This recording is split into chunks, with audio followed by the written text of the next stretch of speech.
Greetings everyone, my name is Addervale, and welcome back to my Let's Play of Mega Man Maker. In this weekly live stream, as per usual, I'll be covering various mid-levels for about 2 to 2.5 hours, and afterwards, I'll showcase some art on a Discord server. And like the last 2 weeks, we have quite a few levels on the level queue, so I'll see if I can get through all of them. I'll be trying to do a round-robin approach, so every person gets at least one level by them covered. So, welcome to the stream, all caps, Pixel Boy, YouTube, Mistress Garde, Raccoon, Jaden, Jedok, Cookie, Oscarm, Conductor J Butters, Game Idea Guy, all the lurkers on the other platforms, as well as everyone else who I missed along the way. Thank you very much. I also updated the to playlist / level queue to be a little bit clearer. Oh, I'm really sorry to hear that, Jedok. This will be your last day of Maker until you can repair your laptop.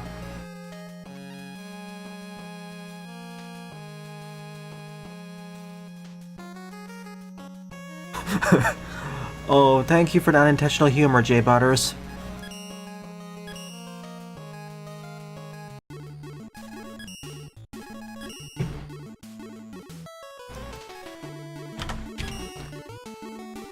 So let us begin with this stage.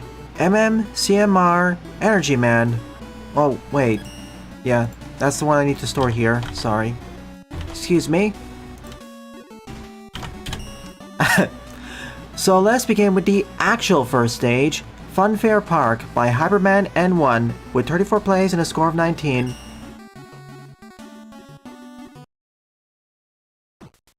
It's fine, Jedok. Take a break.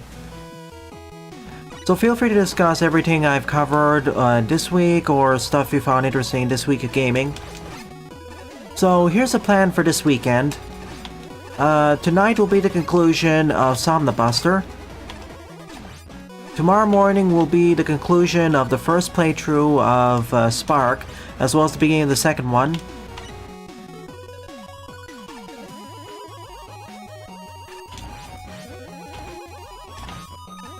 And tomorrow evening, I'll have a bonus stream because of another indie game coming out soon.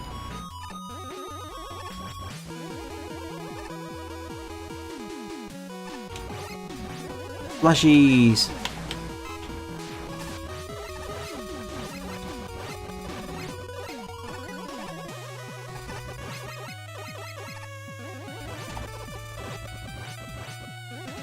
Also, RIP co-host this week. Good night, sweet prince. Good night, sweet Edbug.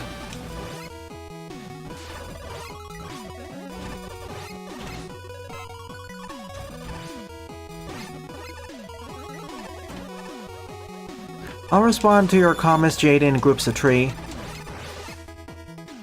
And I think that today it's a good time to start going over everything because there's only really one game demo which will be covered off stream, 1 or 2. So just cover we'll talk about the rest here. Choo-choo.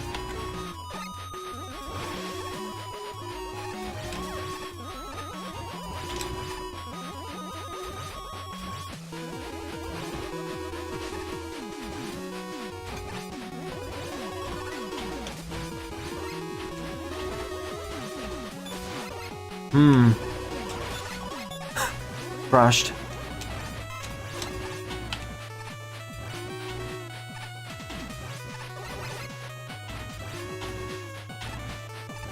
I can foresee some nasty jumps coming up with those.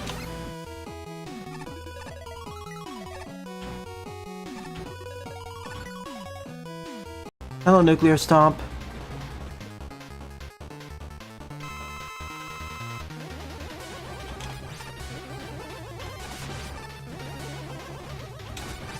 Oh, you're moving to Pillow Fort? For co-hosts, basically I've seen the biggest replacement people have for co-hosts in terms of the user base moving is currently Blue Sky.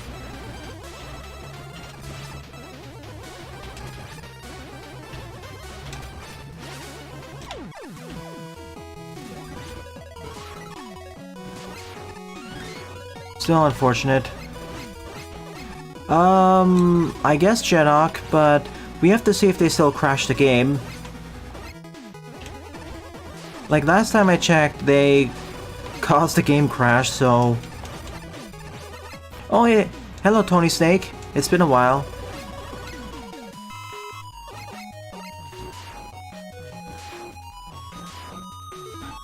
Let's see, you said Fossil Man has been deleted. Okay. Keep in mind your previous 2 bannings, so if you're caught plagiarizing again, your next ban will be at least a year or permanent from Maker Series.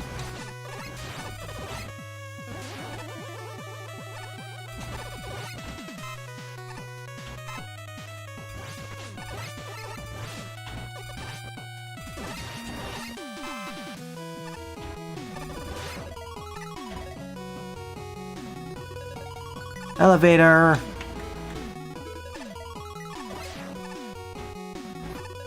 About 2 years ago, Nuclear Stomp. So they were banned from submitting levels for about a few months. They've returned today. They've returned the last week, so it's basically the last one of... So we'll see if their levels are more original this time around. Thank you, Hard Gus.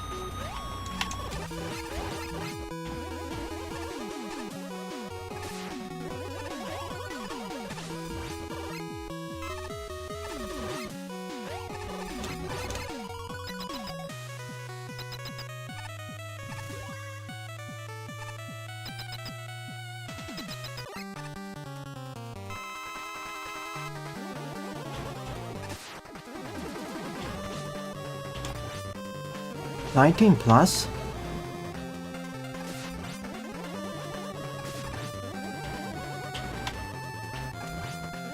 Okay, that makes more sense.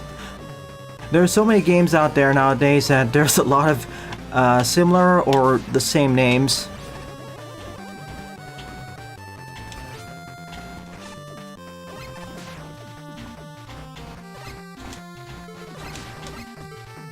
Uh-oh. Almost. Exactly. Pretty much a Mrs. Garde. I don't mind replicating or taking extremely obvious inspiration from a fan game level, but if you do so, please note the title. Please note the name of that in the title.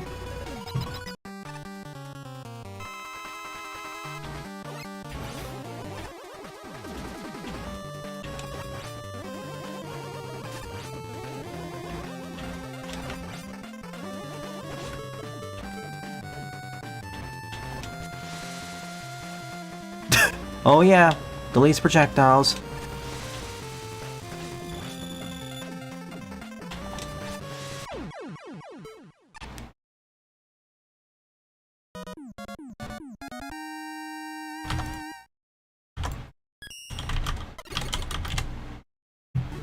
Okay, your level's been added, Hard Gus.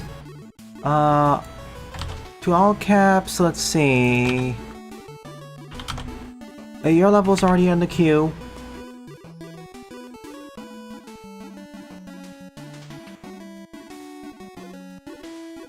But thank you for adding. Well, I understand why they go for 8-bit style because simultaneously it's easier to pull off a looking halfway decent. And keep in mind, most of the games featured during Sage are, of course, amateur outings. So I'm not going to be as harsh compared to something like Steam Next Fest.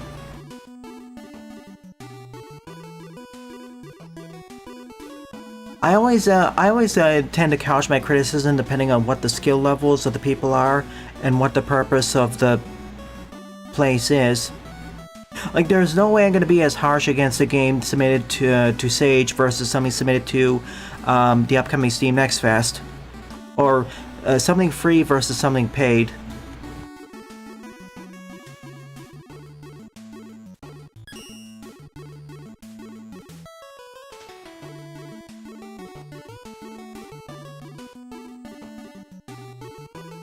Ooh, interesting restream.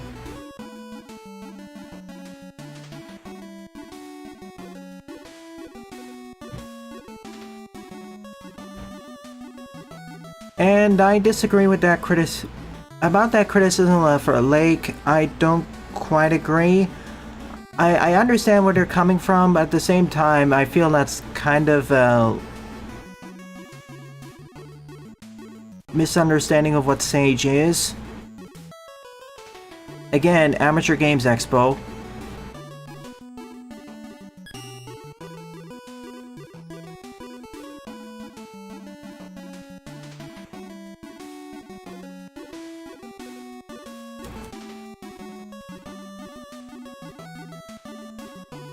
And here's the thing, even if something has a quote-unquote similar playstyle, that doesn't necessarily mean it's bad.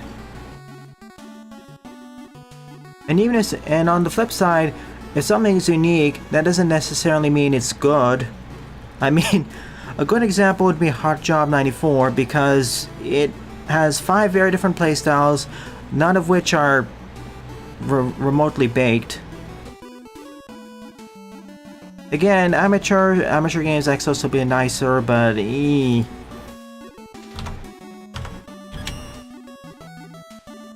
Second up is the Wily Island Landings by Cassiopeia. 7 plays in a score of 3.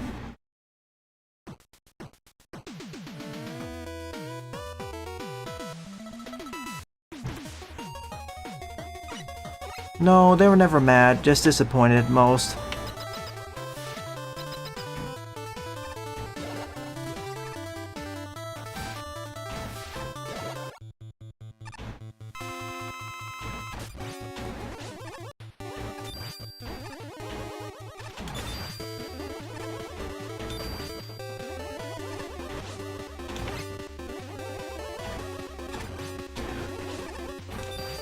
Robocal's neat, but we'll see how it develops. Ooh, was this a shortcut?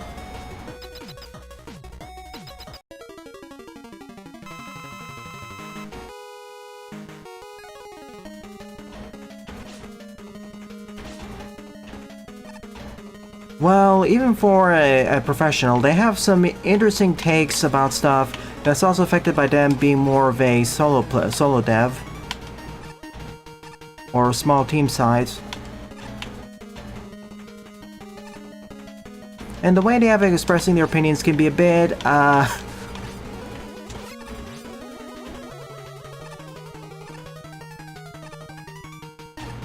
the most diplomatic. I'll put it that way.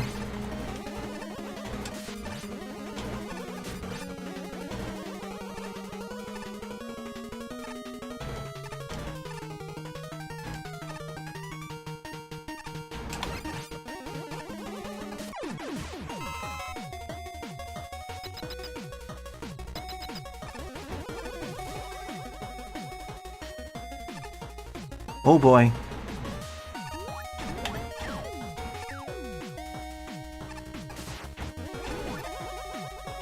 Haha, skip that.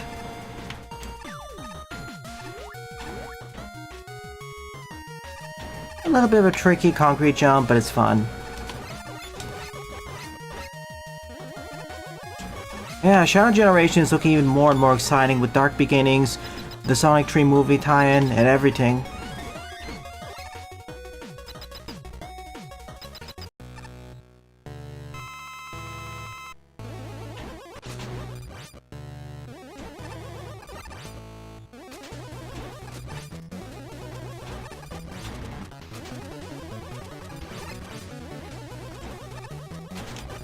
But yeah, I can have a whole discussion about how I like Lake's ideas and games, not so much the way they express their opinions on the state of the gaming industry. Not even the opinions themselves, actually, but the way they express it. But anyways, let's go back to talking about Sage games.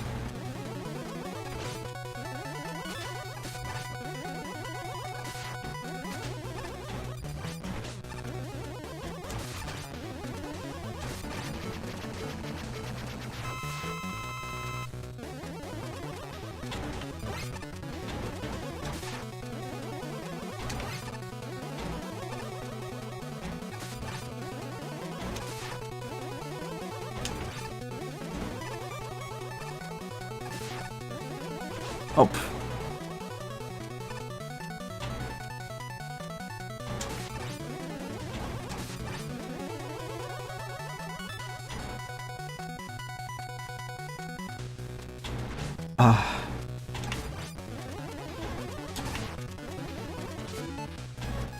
I got my tanks, so I'll use them.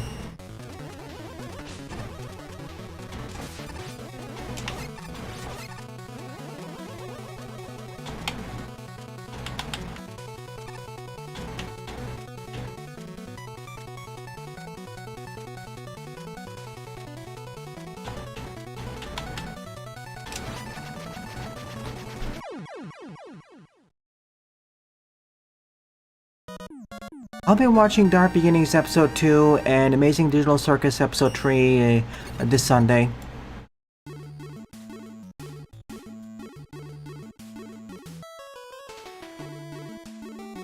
This was more of a boss rush stage with a small intermission that was still enjoyable. Shadow Generations is exciting because it's for what is functionally a DLC slash expansion pack to Sonic Generations. It functionally is a sequel because of how long it is and how it represents a lot of other Sonic games that weren't represented earlier, even going beyond Generations' release date, including reps from Frontiers.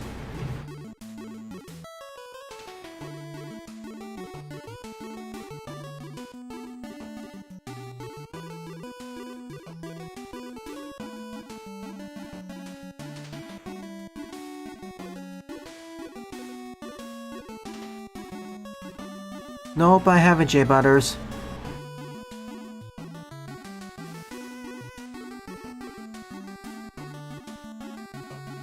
Wouldn't be out of place, Jaden.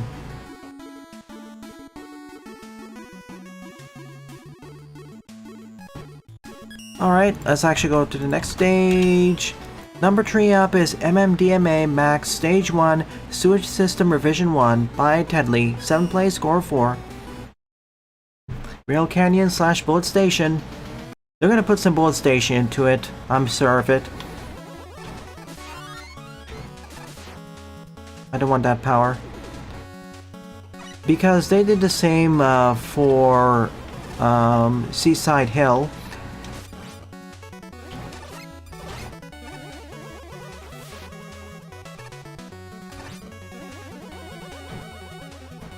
Nope, that's tomorrow, Sylph.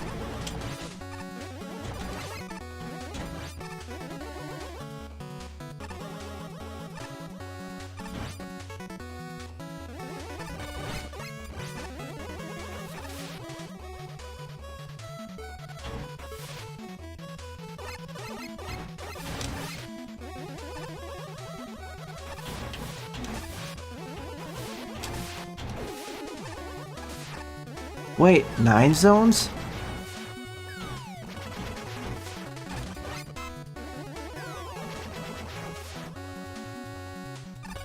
Ah yes, Trip the Sun Gazer. Oh no.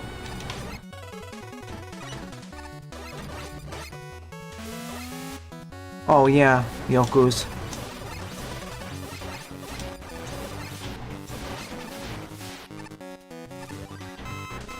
How do we know about the ladder though?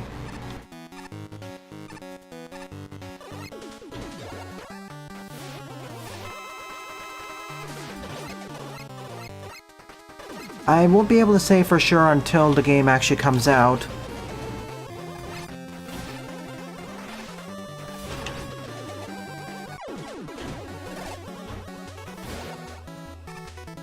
Okay. That was rain. Now fire.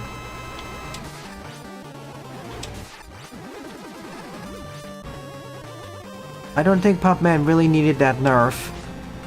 Especially with the charge shot available.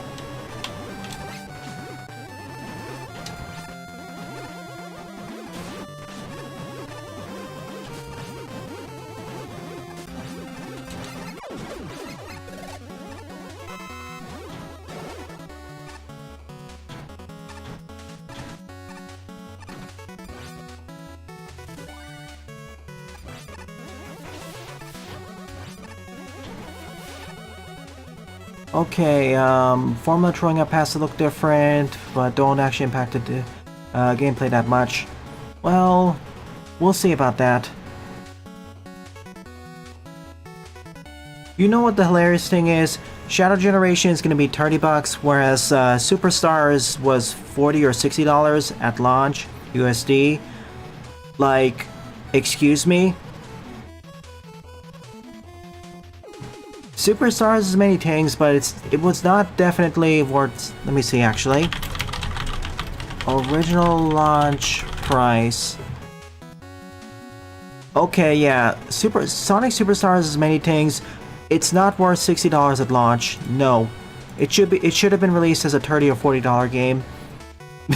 Meanwhile, Shadow Generations is $30 when looking at it, it looks worth more than 30. So I guess this part, please forgive us.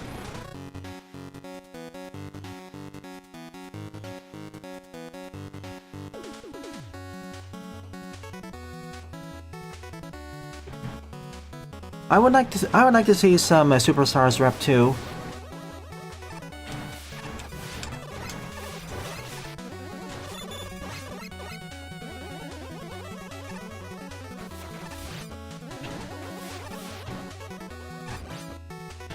Tacticat is not ready yet. Oops. Tacticat is not ready yet. Bristle is not even a demo, it's a proof of concept. Well, I guess it's a demo, but not in the traditional sense. It's more like a proof of concept saying, hey, we can do this.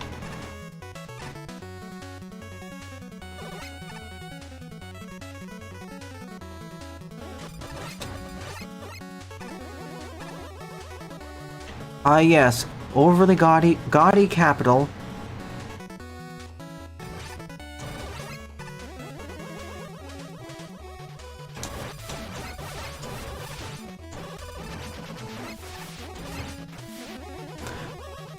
Answer to Jaden, when we get the Year of Silver. Right now we're going to the Year of Shadow, hence the combined initiative between the comics, movie, and the game.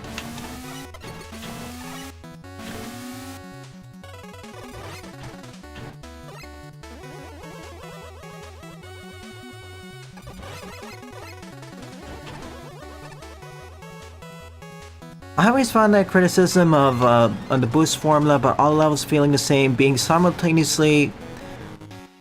It's very dependent on the game. For some Maniac Forces, sure. But for the game it was mainly popularized in Unleashed, but the 3D game it was mainly popularized in Unleashed, that was never true.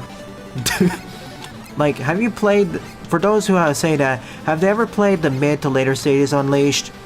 Those levels do not feel the same.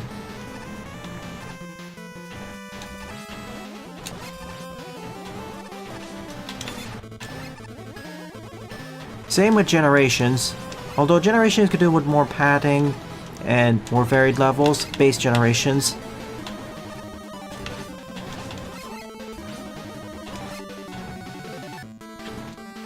Let me see.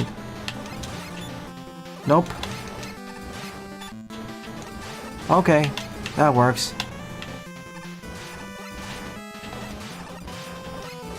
Unfortunately, top head up there. Kumusaburo. Let me fix that. And fail completely. Let's try it again.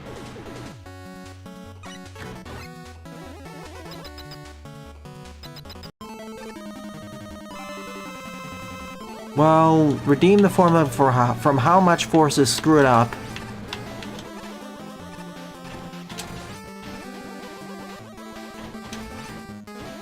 I know there are criticisms of Sonic Boost to Win, only one path forward formula. Forces was mostly that. Okay, this fight should be a lot easier now.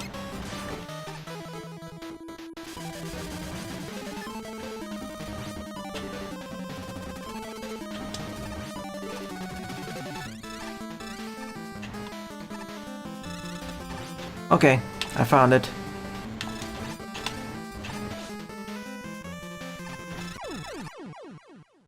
Double G.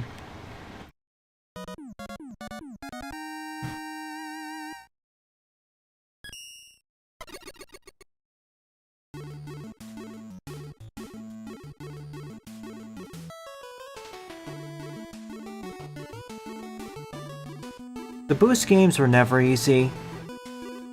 Well, the closest thing to ones being easy would probably be Forces, but you know what, let's remove Forces with a conversation because it's already been enough, and we all know how much it failed in many regards. So, putting that aside, with Unleashed, Colors, and Generations, the 3D ones, they were never easy. Especially Unleashed in the endgame because, oh my gosh, Eggman Land. The game completely stops messing around and pulls off some nasty tricks there. Even some little bit Kaizo ones. That's one of the first time I've seen in a Sonic game where they really let loose and just stop messing around. Mainly referring to the 360/PS3 version of that.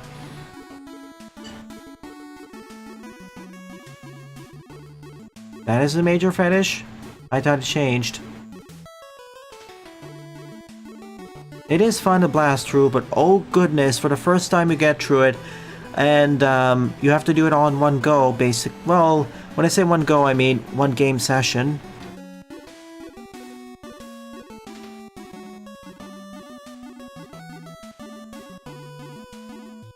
Yes, the modding community is the modding community is one of the only redeeming aspects of Forces. They're actually fixing the game piece by piece, and my many sympathies and encouragement go to them.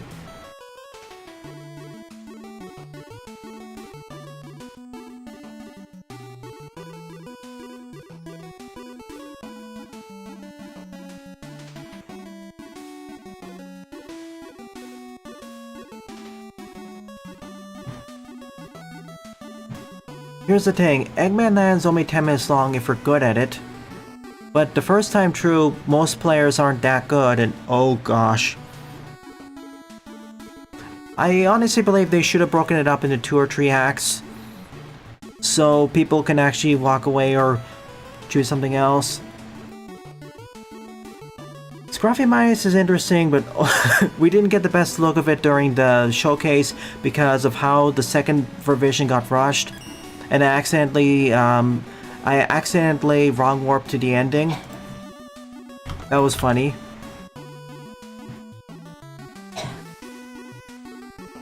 Oh yeah, Colors DS, aka Sonic Rush 3.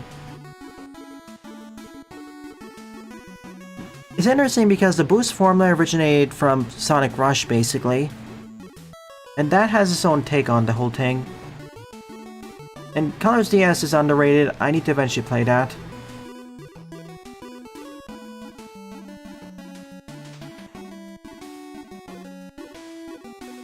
I don't despise the homing attack, but some of the issues of the homing attack that are in most of the 3D Sonic games, I find baffling why they didn't fix.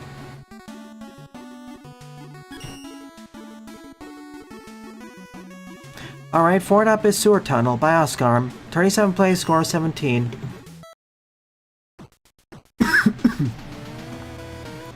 I believe a lot of criticisms are valid, but yeah, calming down would be nice. I don't play that many Sonic games either, Sonics or Sonic-likes.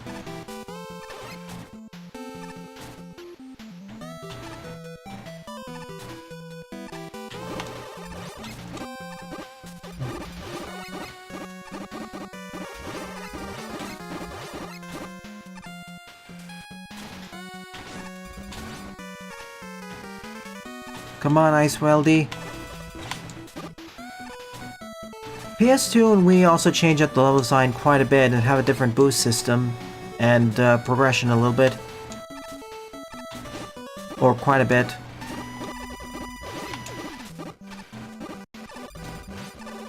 And they effectively had more Werehog level, as in how long it takes to finish those levels in total, when they didn't have to.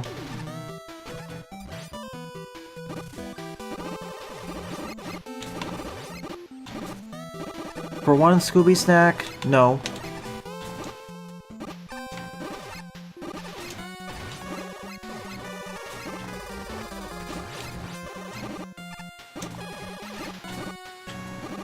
If you bought an indie game one of the indie games on my wish list though,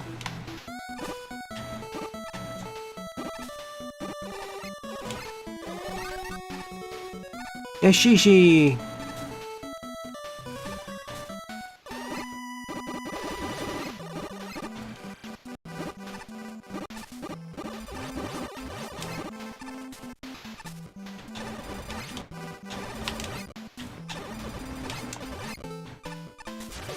Oh, clock time!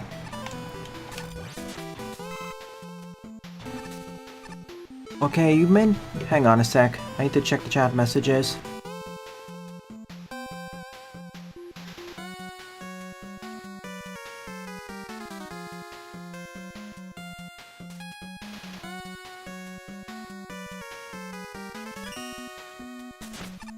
Is it one of the prettiest games I played on Sage? Absolutely. It still is the third prettiest game on Sage, I gotta say.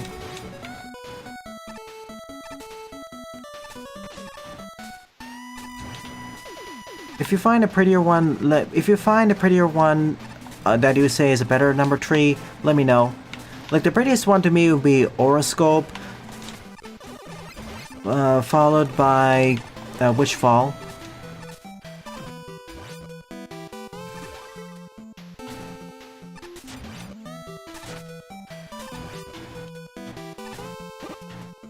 Oops, forgot I shouldn't have killed that Frost Weldy. Werehog, I have a lot of things to say about that. That's actually a neat idea. The graphics do kind of remind... Oh, you saved me. The graphics do kind of remind me of Super Mario with this. I gotta keep moving, avoiding the spiders without accidentally killing the Weldy. And without standing too long on the ground because it'll shatter.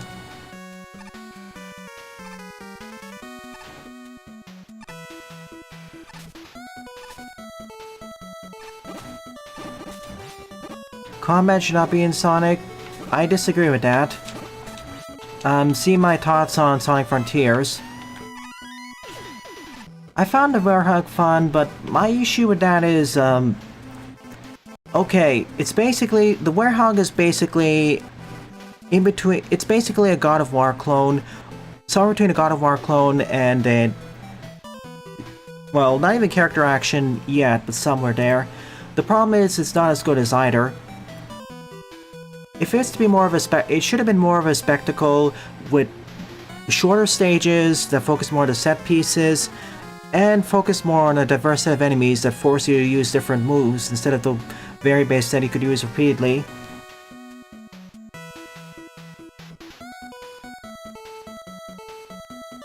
You need more enemy variety, move variety, more focus on the spectacle.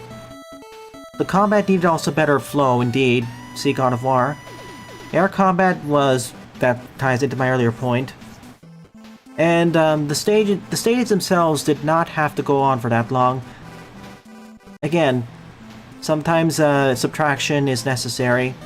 You could keep a lot of the Werehog stages' original set pieces while cutting down half their length. And keep in mind, there are some stages have optional extra acts. Put the extra stuff in there.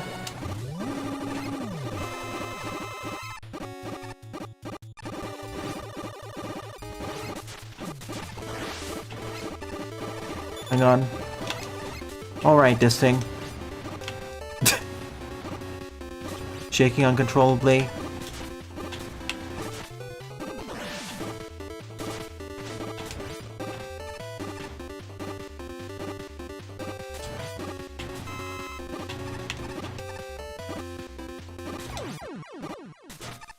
GG.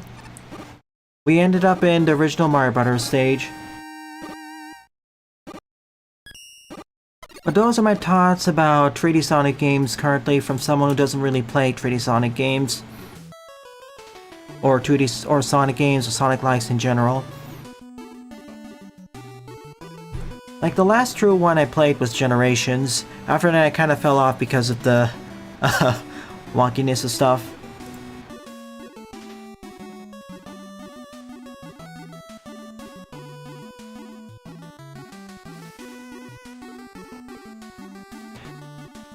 But God of War was successful because they actually focused more on the spectacle and various other things.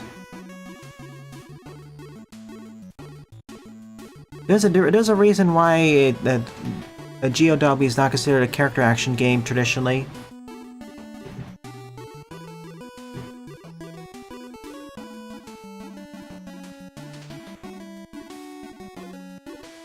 Sure, the rest of the games on stage, then we'll talk about GOW a bit. That is a game I haven't actually played yet, any of the games in that series, but I know its influence.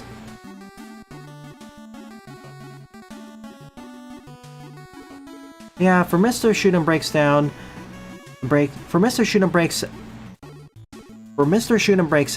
let's get the names right. They haven't reached their funding goal yet. Gardevoir of War. Sewer Tunnel was okay. It's like an SMB styled. Excuse me. It's a Mario Brothers inspired game. Or level at least. Fifth up is Spectre Man by PJ the Human. 8th place, score of 1.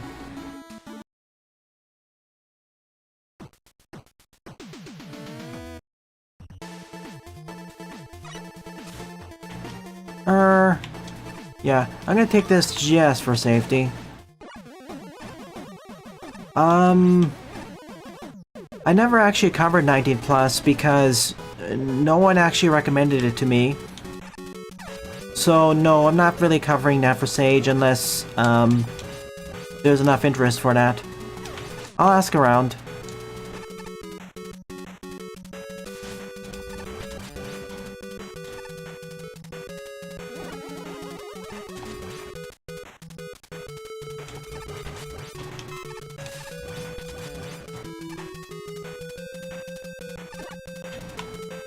Oh yeah, speaking of which, everyone, the Steam X Fest October edition is coming up in about a week. Specifically, 1 week from Monday.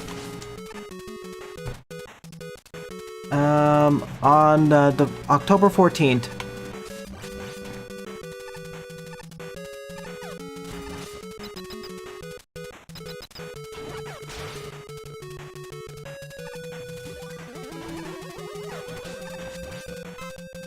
Exactly.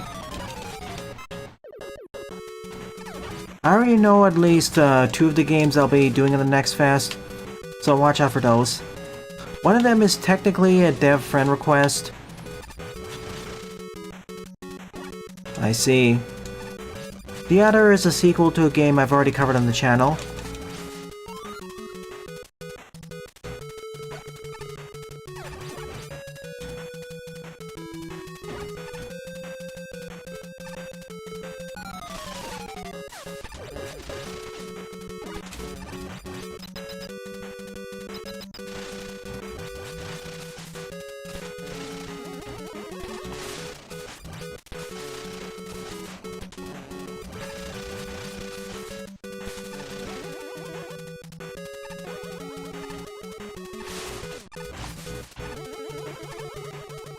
Well, we'll find out once the trailer comes out and the full list of games also comes out. I will change the rules so we don't get an influx of too many games because I'm having a serious backlog of stuff I need to get through.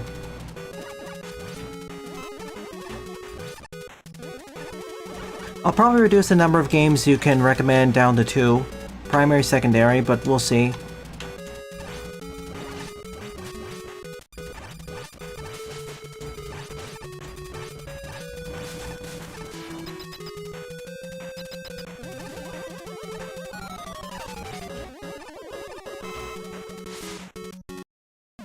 I mean, in most communities, in most modding communities, most of the mod releases are kind of subpar.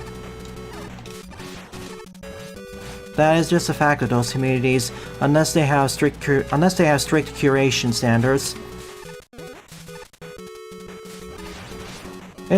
Oh well. It's true of Maker. It's true of all the Maker games, and it's true of all the other modding communities.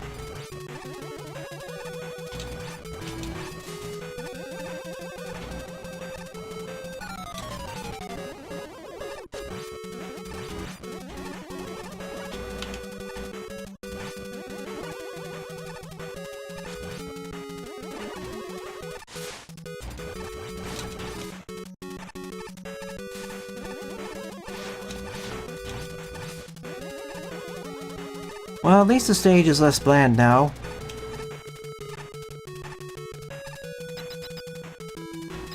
Well, let's see, Super Freaks Arcade and Pomerator, as discussed during our co-stream of that, me, Joe, Miles, and Mugen. Both of them were heavily inspired by Mario Brothers, but went in very different directions.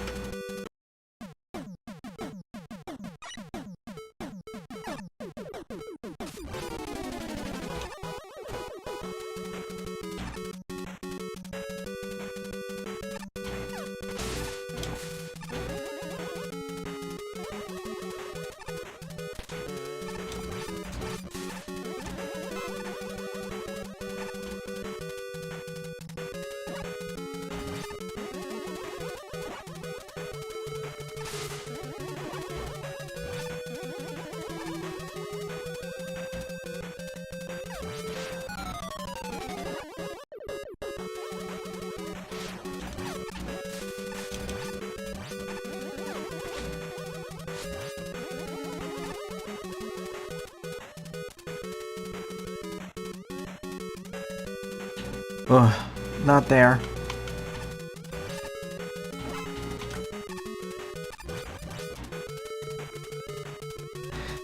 It is somewhat similar to Prison City, but the way it plays is quite different. What with the dashing and the slashing and, let me put it this way. Prison City has a slower paced feel compared to Men of Conviction. Oh, come on. Really? This is why I prefer to slide for these situations.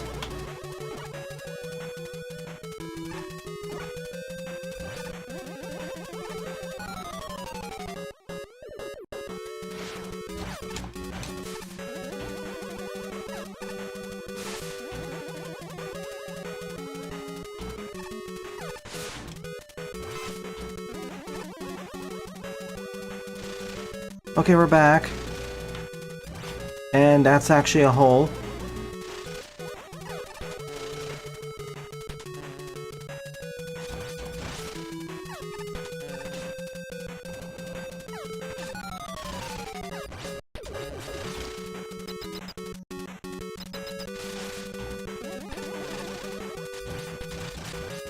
Yeah, Haunted Mansion, but we have Woodman's team.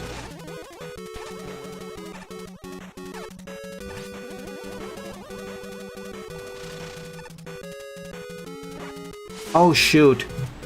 Actually, I think I may have made a mistake. Let me see something.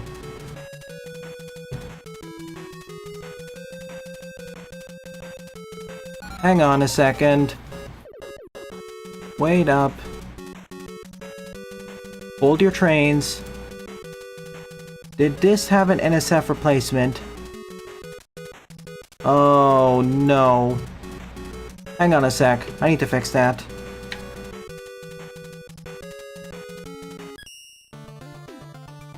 It didn't apply correctly. That's why it has Woodman's team. Give me a second.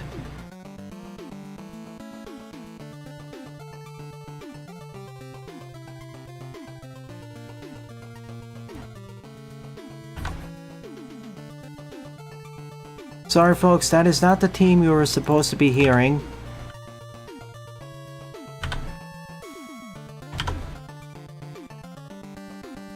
Okay. I'm just gonna use the letter to get back to the point where I'm supposed to. But apparently what happened was, there was supposed to be an NSF replacement, but it did not apply correctly.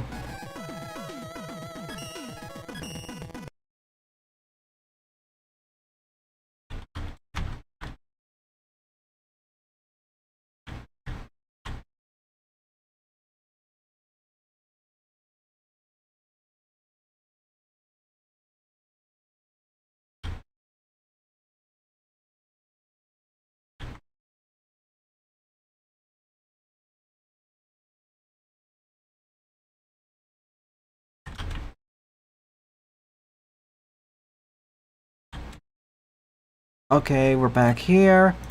Put roll. And put the pickup.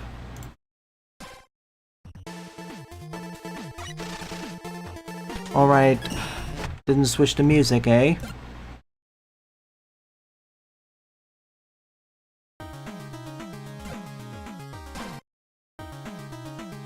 Much better.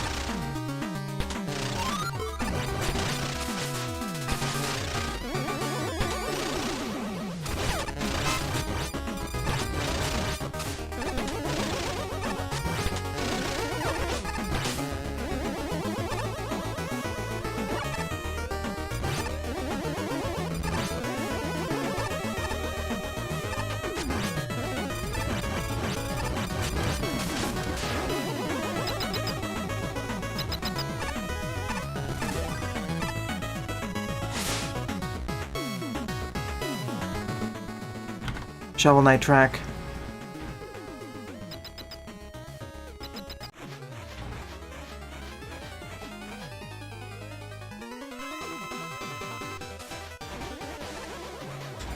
Hardest part of the stage was the penultimate one leading up to the final section.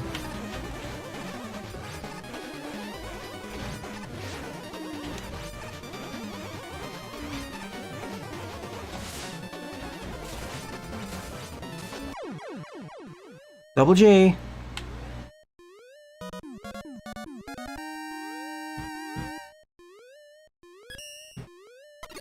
Rebellion Strikers still needs to be cooked more, so eh. Oriel Wings of Hope, very fun. Horoscope, pretty much the best or second demo I played during the Steam X Fest. Not the Steam X Fest. Pretty much the best demo I played during Sage 2024.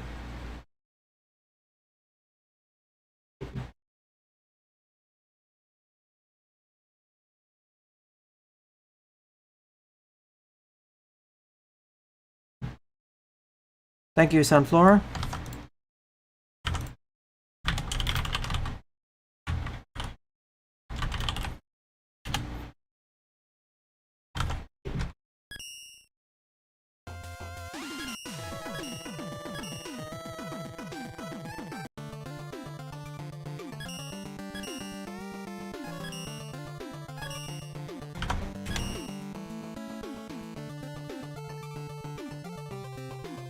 As I keep mentioning about that, Man-Human Person Tingy's quest to get back the gun, that would not have been actually part of Sage had been a lot of us not vouched for it.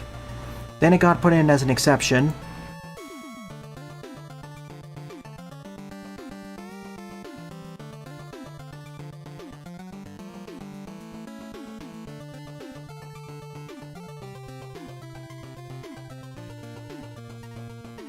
Real life. Sixth up is Roll Next Remake Jazz Stage by Fire Sawdust. 22 plays, score of 8. Hey Buster.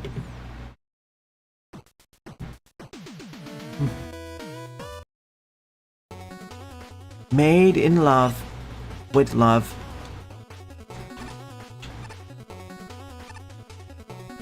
Gonna grab this just in case. Actually, didn't I do one like this last week? I did. Excuse me, let me do this again.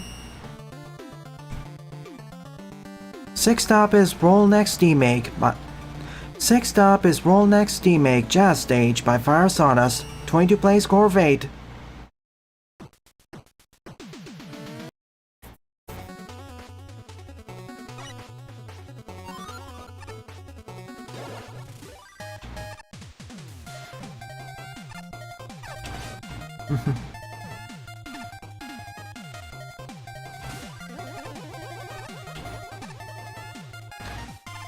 I really have nothing to say about the indie horror boom, so leave it where leave it is.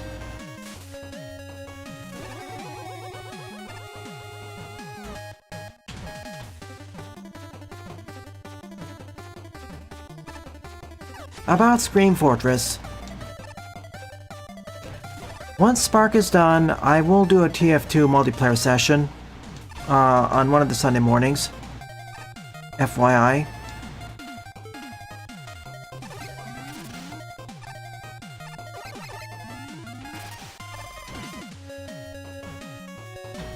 Probably in 2 weeks.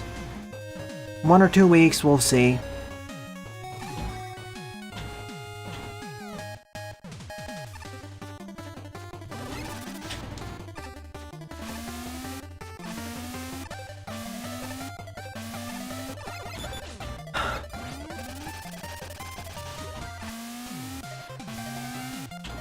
Calling it the 2D Mario 64 game, Jaden, is a disservice to what the game's design actually is.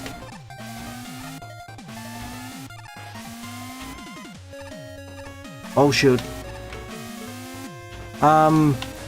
Soft lock.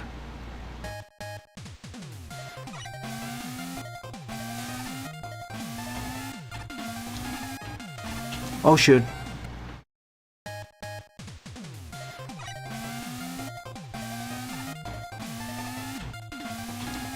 I thought it was gonna be the next one. Troll box. I don't think Fire intended that, but it's hilarious nonetheless. May want to put a spring down there.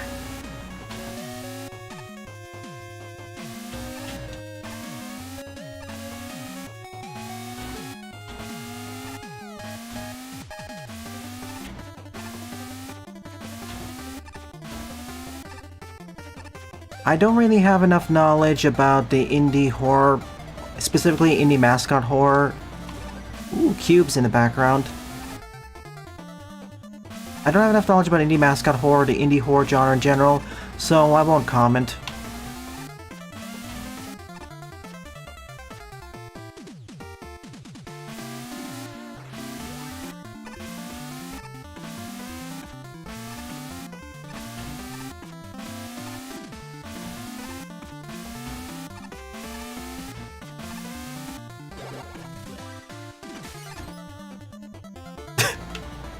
Forgot that.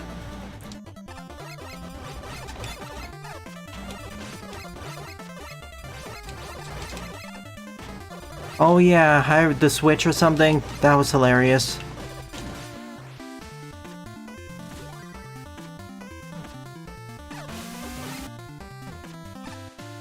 I've had a habit before of commenting on things I barely know about, so I'll pass up on this point about horror.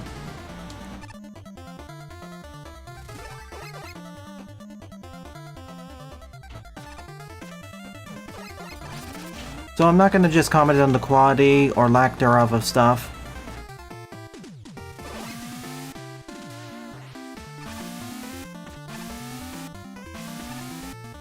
I will say I don't really like the term cringe anyways. I feel it's just way overused and lost a lot of its meaning. But well, part of that is also because of my bad experiences of misuse that. If you're wondering why I'm not really that... To summarize my opinions on why I don't really talk that much on horror in general is that, I'm not really a fan of horror. It's not that I'm a skid who's afraid, it's just that, it doesn't really interest me. I don't mind if horror is paired with something else, but as something where the main genre is horror, not really.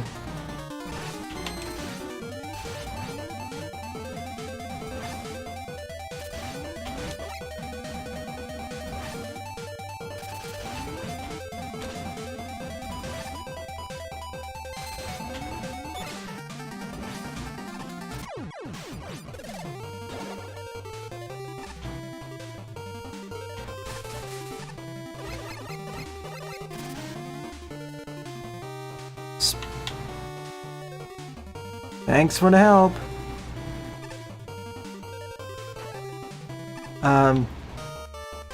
Okay, grab the flamethrower.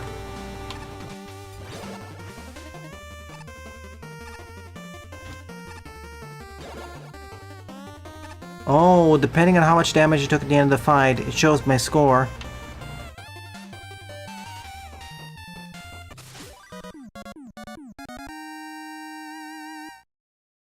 Turn horror into horn. Oh no.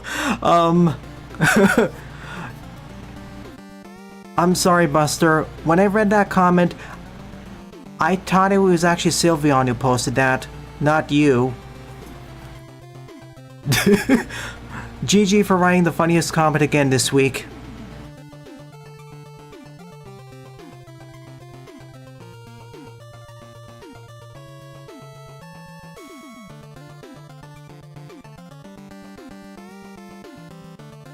As for the stage itself, it was enjoyable. But none of the levels so far has really created a spark in me that's like straight up enjoy.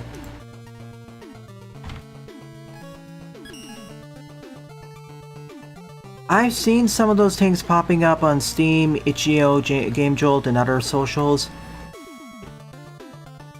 And I wish the best of luck to those creators.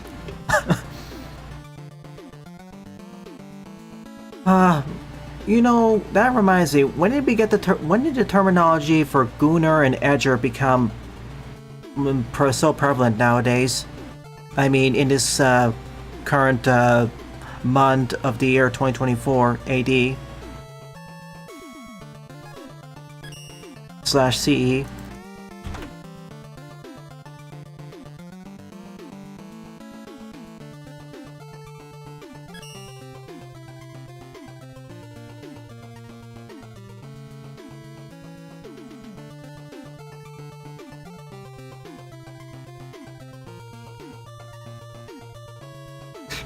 And Buster's right, we did talk about that once or twice.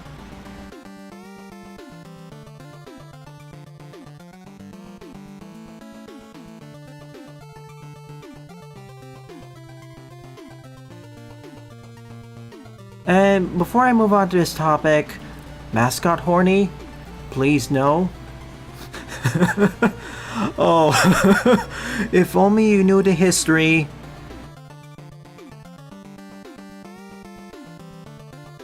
Or you do, but... Anyways, 7th up is Diamond in the Tundra by Lancer. 18 plays and a score of 5.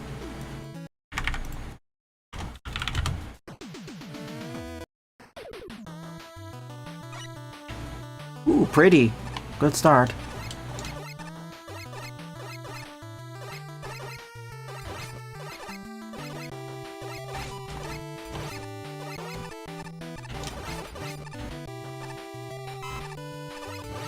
Kinda wish there was some animation in the background, but I can understand why there isn't. YouTube, your level's already in the queue. You can check your queue just to be sure. Abbreviator's name is YT. You're 12th up.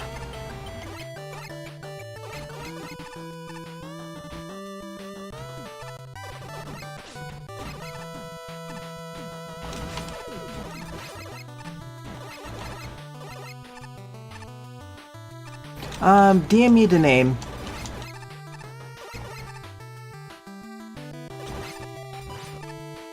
Again, the reason why I don't really cover those games outside of the fact that 18 plus content and I don't want to get my account banned by YouTube and especially Twitch. There's also the fact that washed. There's also the fact that most of the audience here isn't really interested.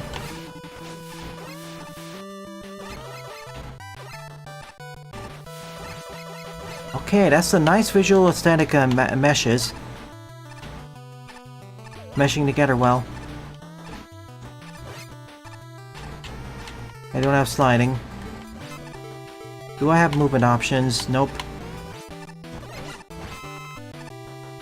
Wouldn't mean that hard of a jump with sliding, but without it,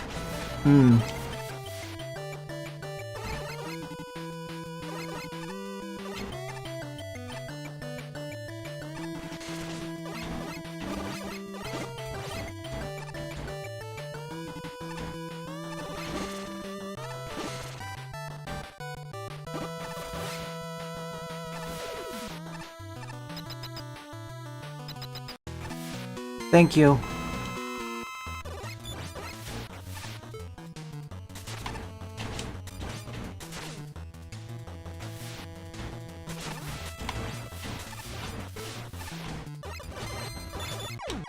Yeah, I deserve that. Are you... what? Why wasn't there a checkpoint there?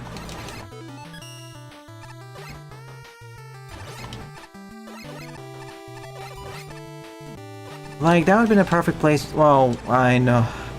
This is classic design, so the checkpoint's after it.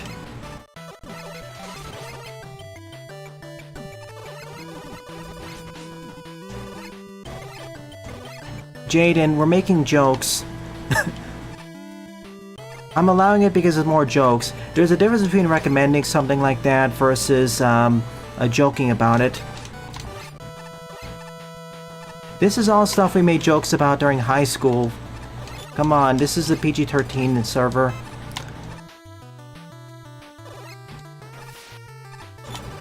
If you're under 13, I say it was the nicest voice possible. Please wait until you're older before watching, or get permission from your parents.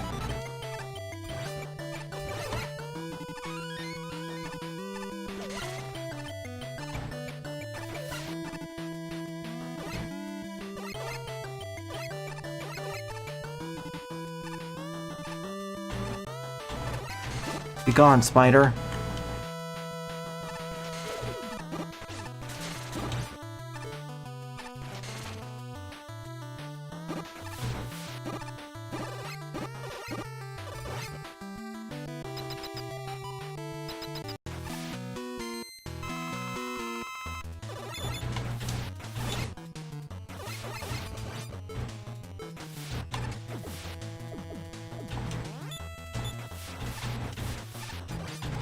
Oh no.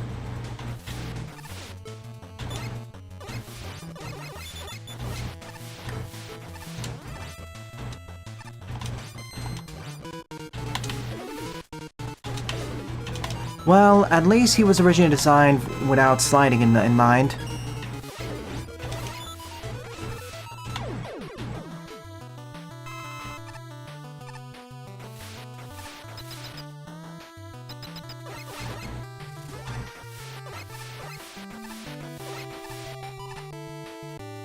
An idea for an accessibility feature.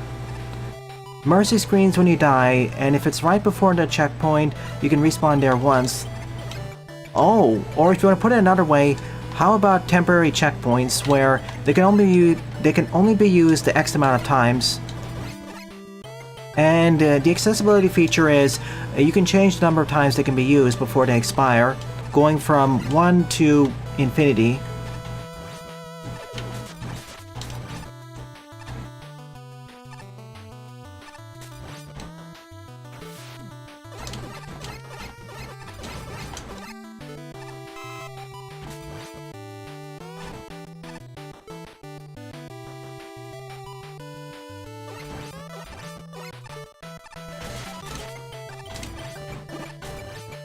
So far, this has the biggest spark, but I'd put the checkpoint just before the mid-boss. Like, visually and difficulty-wise, it suffices. Not having access to sliding does make a few jumps a little bit more precarious than they usually are.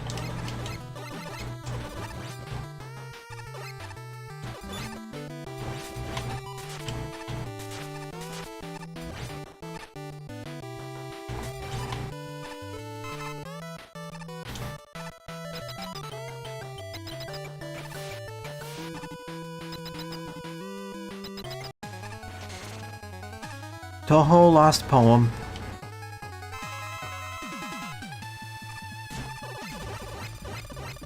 Oh no. Oh shoot, this is maybe a problem because, okay. Scorch wheel time.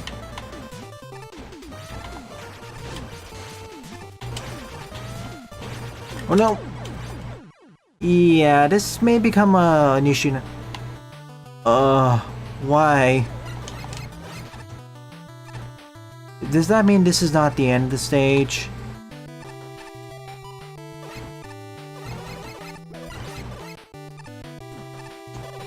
I don't really know enough about Toho, so I'll deny that for now.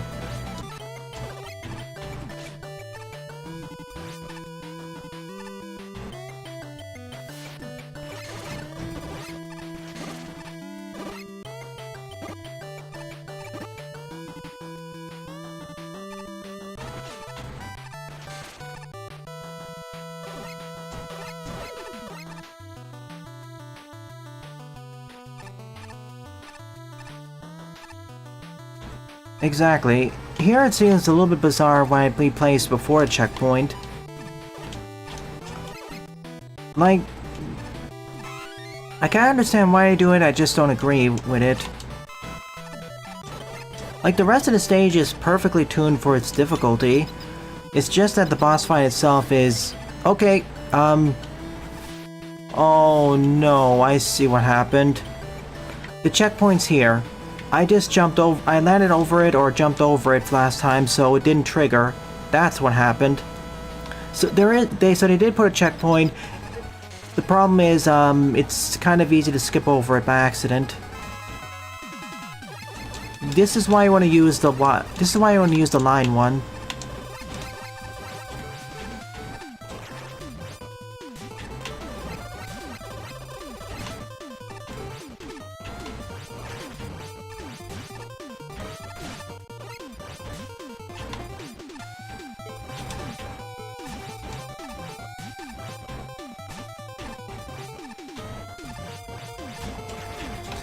Oh my goodness.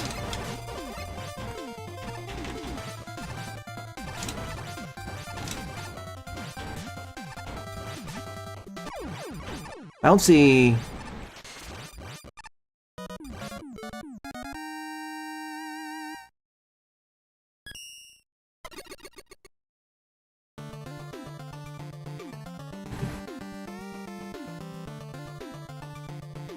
This is one of those stages where I like the overall design, aesthetic, and challenge progression. My issue is with the checkpoint placement. The first one should be duplicated, so there's one before the mid-boss and one right after the mid-boss, maybe. And with the second one, its placement needs to be moved so it's hard to skip. Or put several of those checkpoints in so that players cannot skip by accident. Because otherwise, this is currently my favorite level of the episode.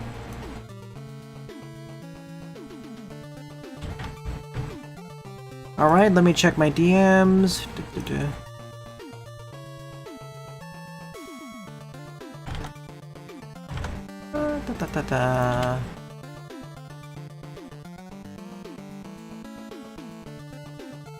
Site error.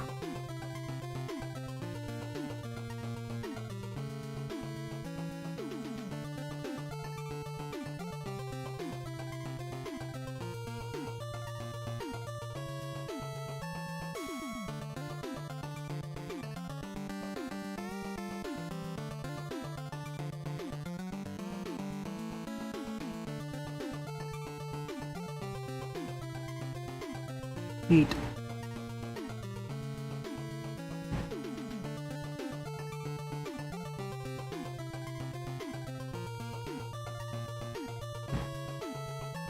Yeah, full screen invis checkpoint update. That would have been a perfect place to put it, in fact. You know what, Mr. Scarday? If that happened, I wouldn't put it past it to have actually happened, and the placement would have been a bit off. In which case, move it better.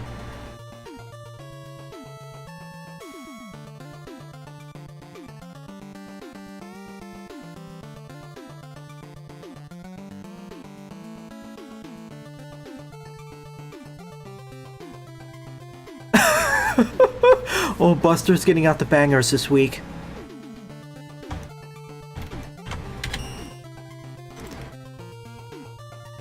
Hey, excuse me. Let me finish laughing.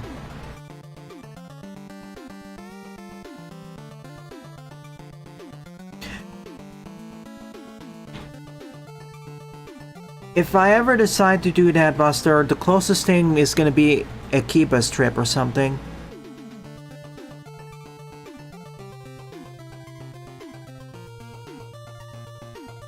So wow, spicy. Alright, let's continue the adventure so we can get some steady progress. 8 up is Proto-Man Adventure Season 6 Episode 1 by Queen Monica. 15 plays, score 3.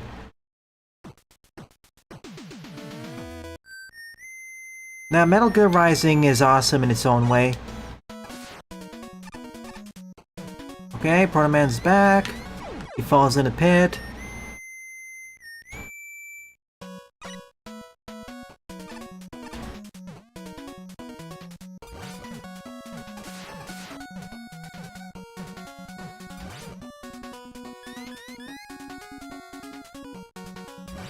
Would have liked a little bit more warning than what was coming up.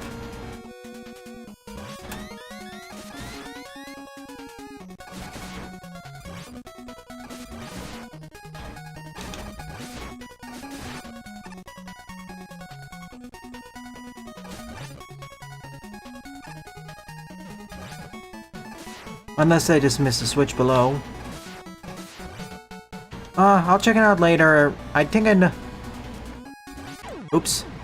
Oh, I wasn't close enough to the left edge. Okay, checking DMs. Ah. I see what it's based off of.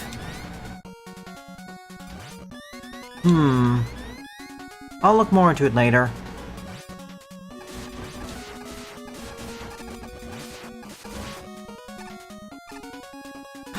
And kill if he went insane.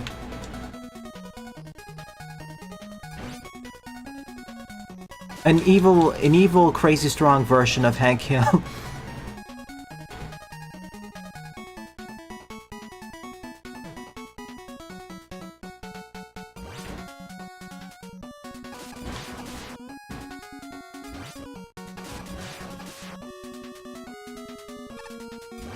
Proto-Man gets sentenced to magnetic prison for his charges on theft.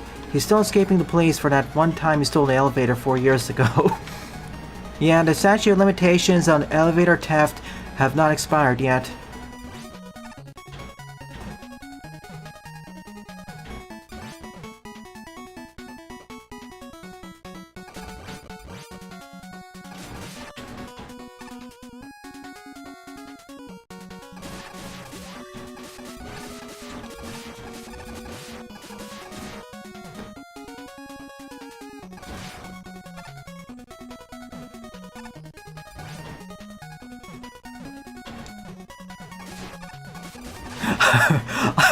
I feel like we're going down several layers of euphemisms.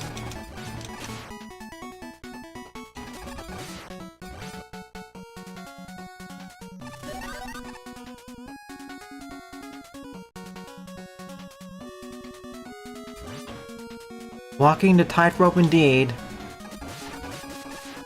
Oh, sure. Put it in the chat.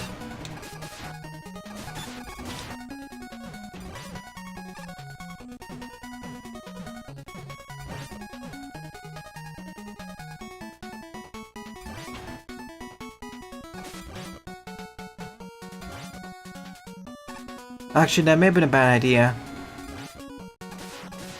Destroying the McFly.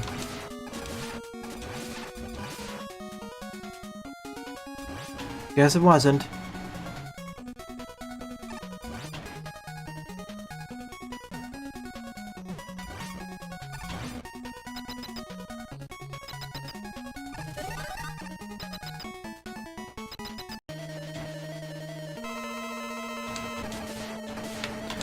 Alright, oh no. Well, to be fair, Proto-Man has a Proto Strike, so I don't care he takes double damage. It's fine.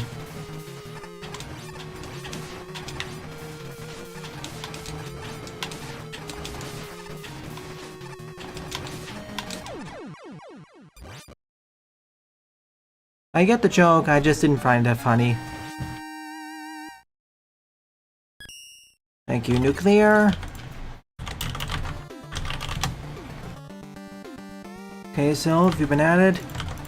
Let's return to the topic of the Sage demos. Where you last left off, you talked about Horoscope.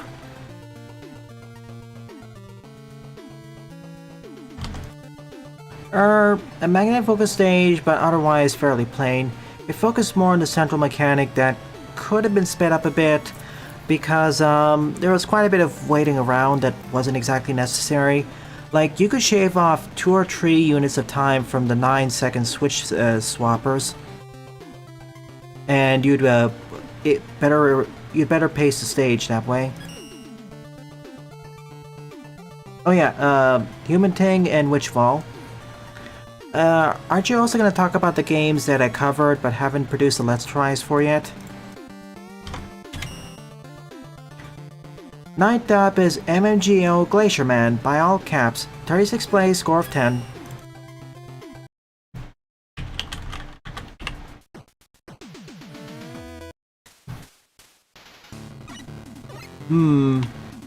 As usual. I'm gonna try my best to not use any of them.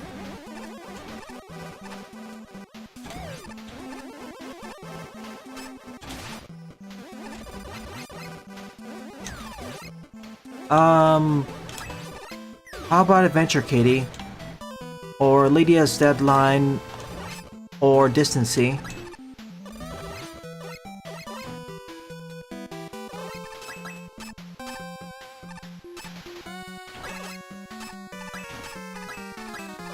Or Acroflow, whose Let's Try video will be coming out this Monday.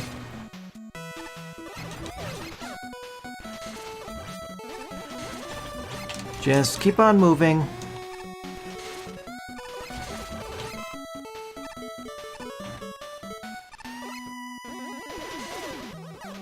Well, I guess you'll remember when I get out the video, at least for Acroflow.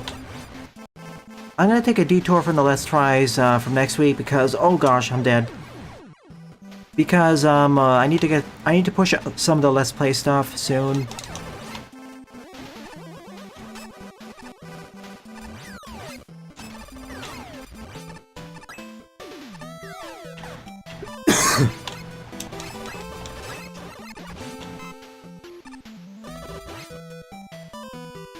I think me and the Pixel Power Star are in the same server, so I'll forward the video.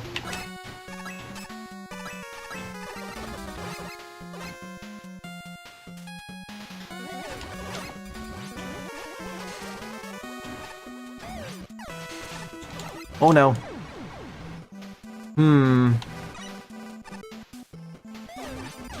I'm just gonna use this to speed up the process.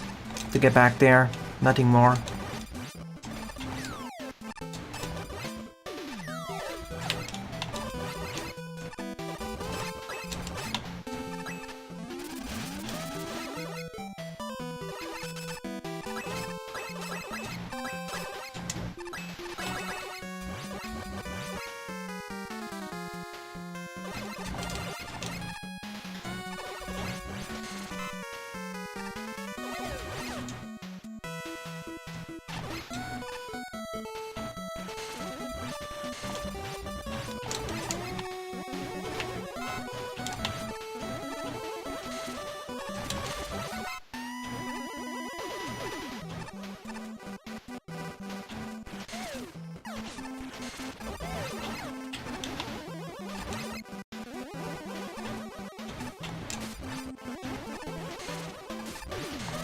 Don't underestimate those cloud enemies. Especially in a time-sensitive area like this.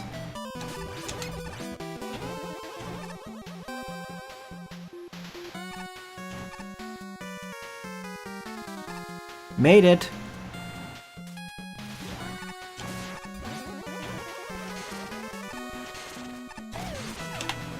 Yeep!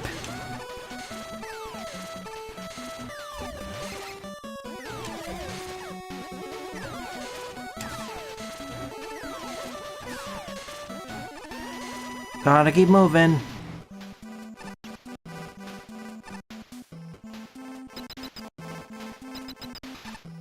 Next week, Mistress, I will be able to get back into level packs.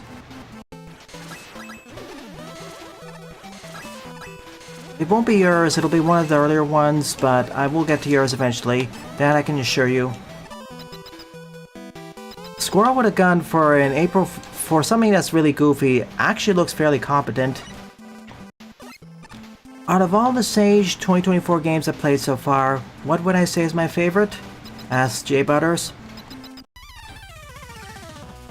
Overall, that would be Horoscope.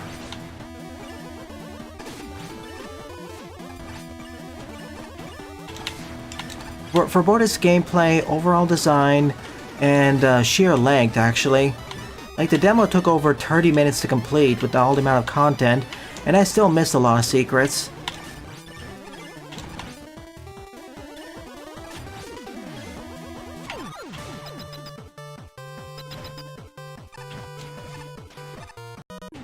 And we're out.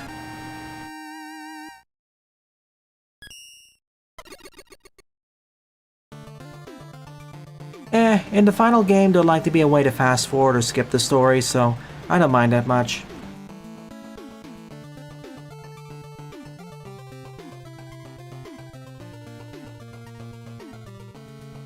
I'm gonna put it this way, with Horoscope, I think you can easily skip the story or disentangle the story without too much issue. With Witchfall, that is gonna be more troublesome due to how the narrative is turning out. Like, with Horoscope it seems to be more player-driven, player-driven freeform. With Witchfall, it's a lot more narrative-driven. Witchfall is my second favorite game I covered there. Although it's kind of difficult getting once I go from second, things start becoming more difficult. Like number 3 is probably going to be a tie between Strauss-Scruffy 2. Hang on a sec.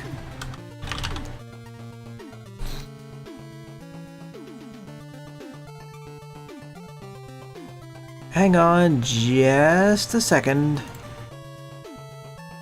Okay. Favorite game would be Horoscope, followed by Witchfall, and in third place would be a tie between Acroflow and Strauss-Scruffy 2.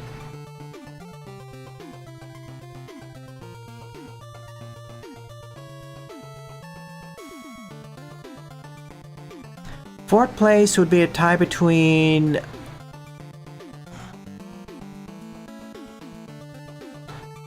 Man of Conviction and Oriole, Wings of Hope. Lyra Stuck would also have been pretty high up, but the problem is the demo's 5 minutes long. I suppose BBLIR was more busy with Megamet and stuff.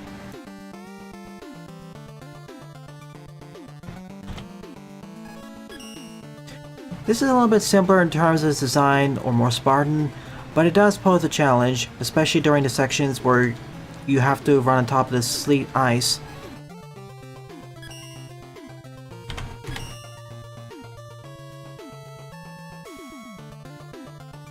Be right back in a moment then.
And I've returned. Let's see here.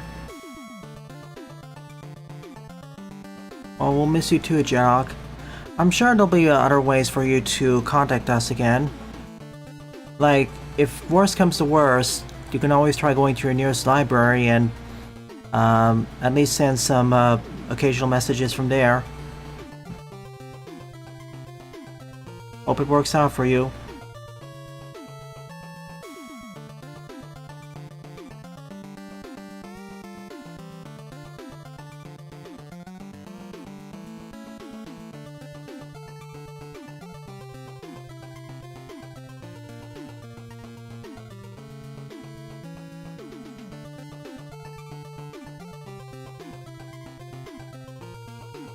Like, even if you can't create more Mega Man Maker levels, that doesn't mean you can't participate in these streams. And in this day and age, I'm pretty sure you'll be able to find some other sort of computing device. Whether it be a computer, desktop, laptop, console, mobile device. I'm sure you'll figure something out, hopefully. But until then, I wish the best of luck to you.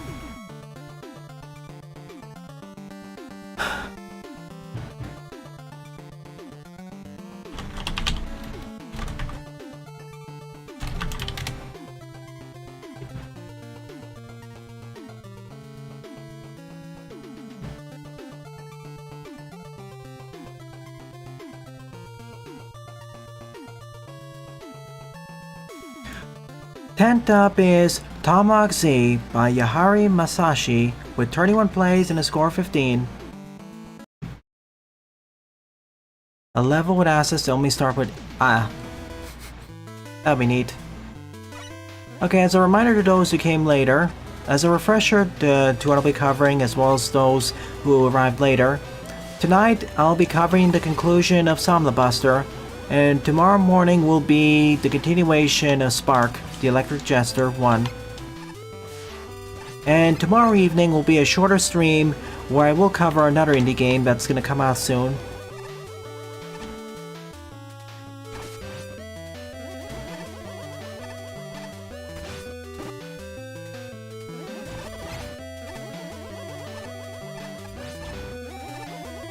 Time for the final Gauntlet levels to cover before the stream ends.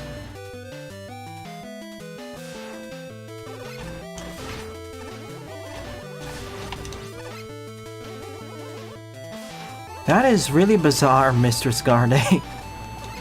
Of all the people who should be able to download their online stages, you would think it'd be the original creators, as opposed to other people.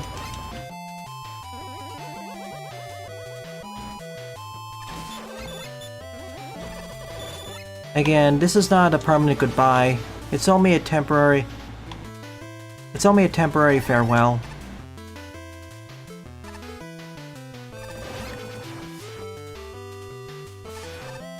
Oh well, at least making alts in this game isn't that hard.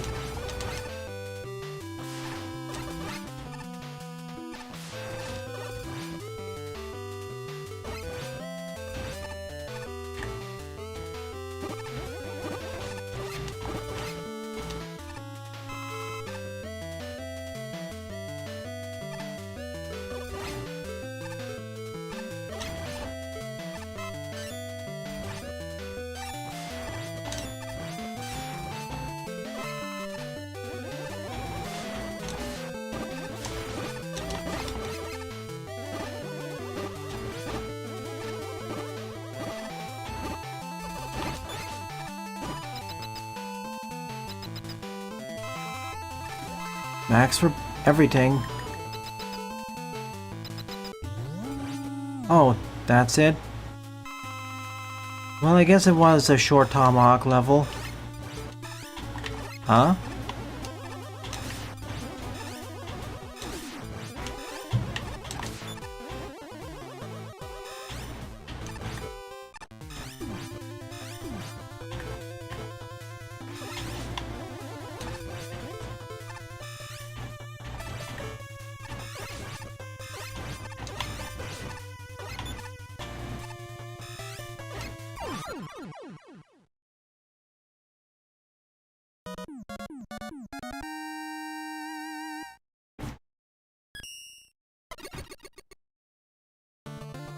So, that existed.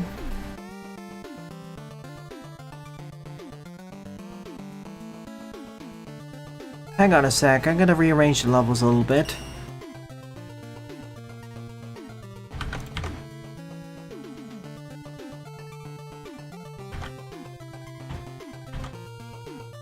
Gotcha. 11th up is Encore Challenge, Mega Man 3 Wily 1 Gamma Unchained by Garde Mistress Fleet with 68 plays and a score of 30.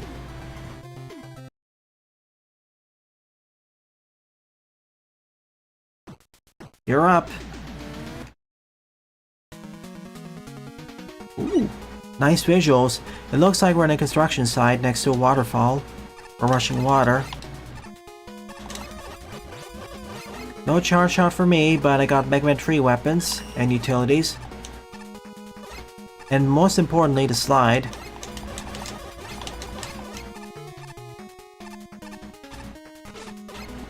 Got distracted by below.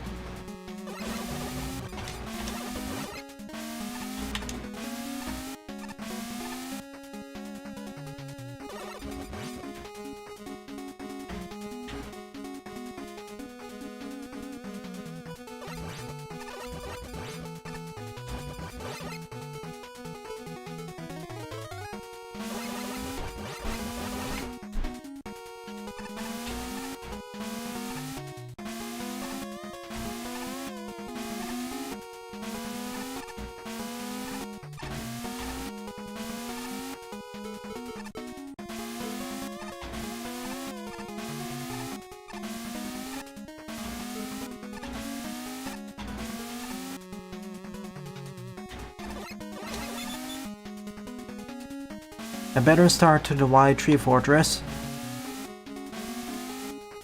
Okay.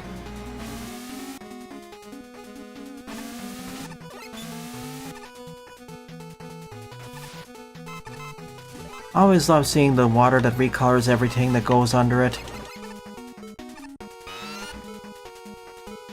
It's a pretty visual effect. It looks a little bit awkward when screen transitioning and the effect goes away.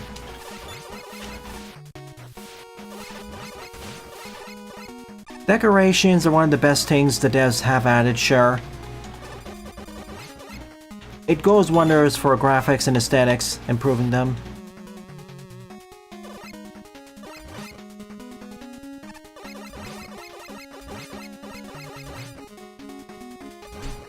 I need to watch Mega's XLR.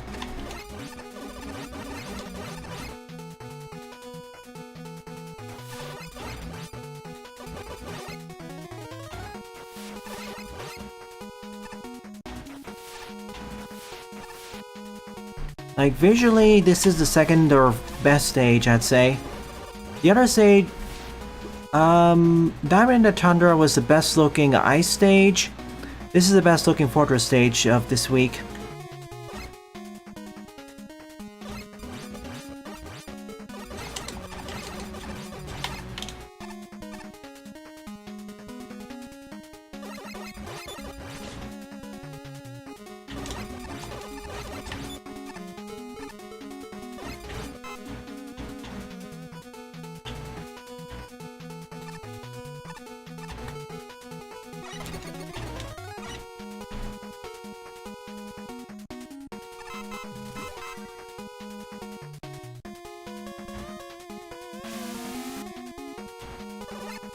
The Megas, as in the people who did the lyrical cover tracks to Mega Man songs.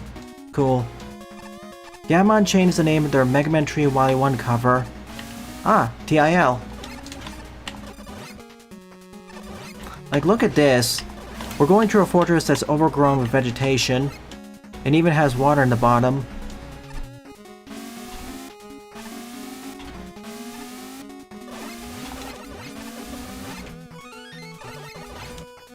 I got that by accident.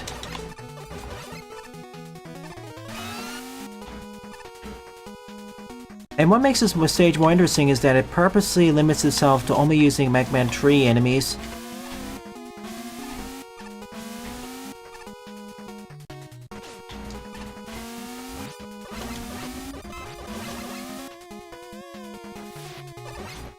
Like, I haven't spawned any, maybe with the exception of the protons, but yeah. Background layering is an amazing thing. And also importantly, the stage design itself is pretty decent for a fortress level. In fact, it's one of the better ones we've seen in Maker usually. Like, this is at the very least decent. And better than the original Mega Man 3 Fortress. 1, 2, 3, 4, 5. Too slow. 3, 4, 5.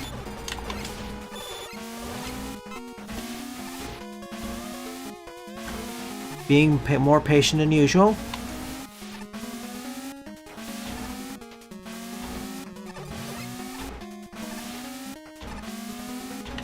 And difficulty-wise, it's... oops. It's not that scary. Sticking to the Mega Man 3 style, but much more polished up. Oh, it was part of a challenge. Well, regardless of whether it was made for a challenge or not, it's at the very least decent, and I dare say it, currently my favorite level of the episode. Like, this doesn't suffer from the checkpoint issues that last year's stage did. And I'd say it actually looks a bit better. And it makes better usage of the level design even with its strict Mega Man 3 limitations.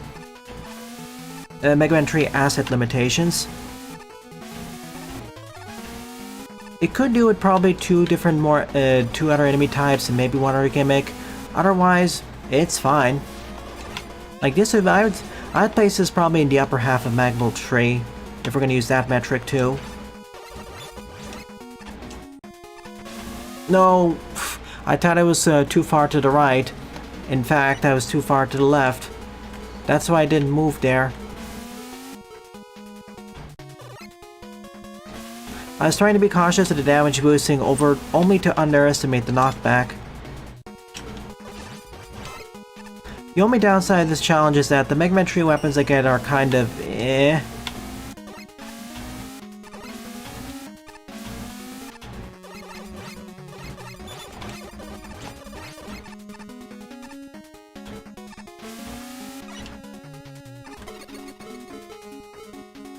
They're not bad, they're just rather situational.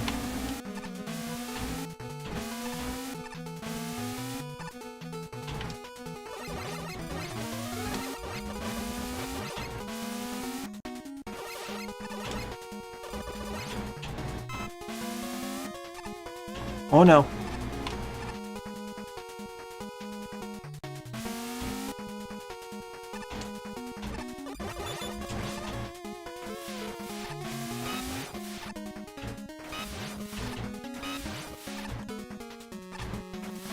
That's revenge. Gonna wait it out for safety. And just take this anyways.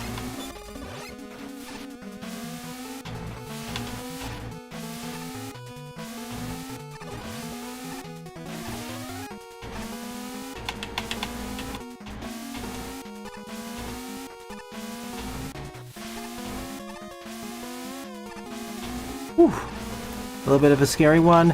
I didn't notice the spikes at first because of the color difference.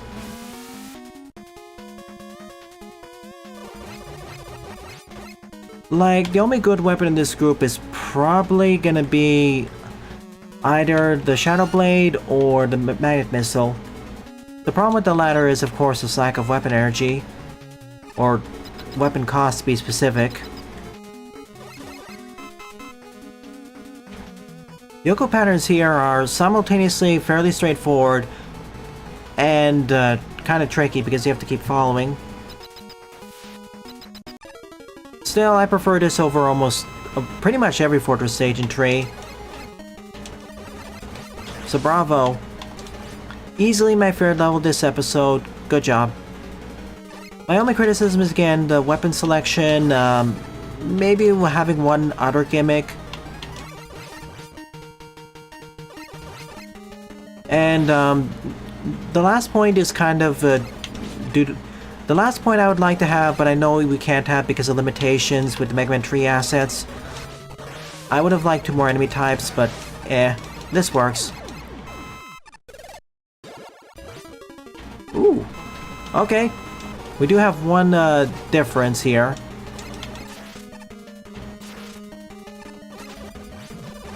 That way we can have a different fortress boss.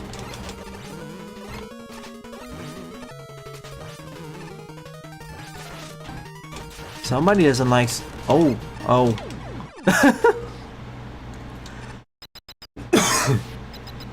Well, that was different.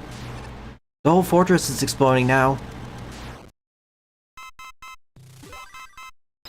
Going for the cinematic flare, eh? Breakman!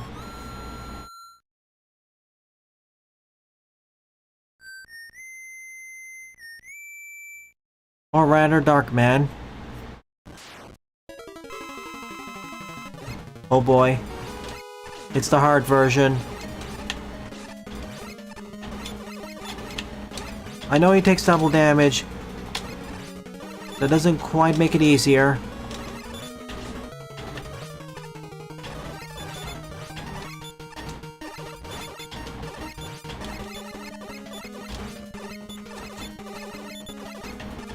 Well, it does make it easier, just not as easy as I'd hope.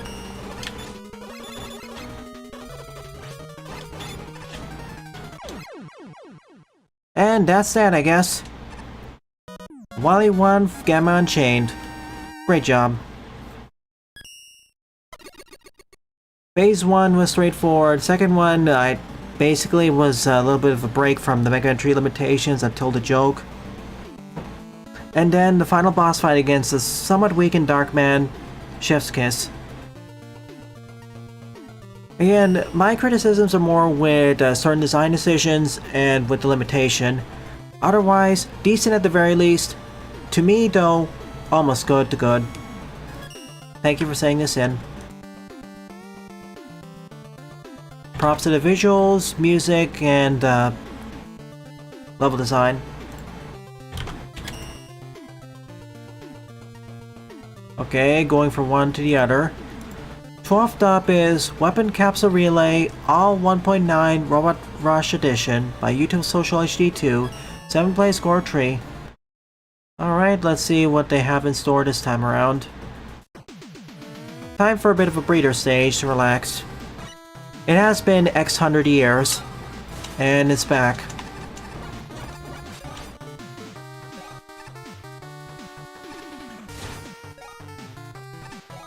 Now, if only the Palace Stages from Gokulis can make a return too.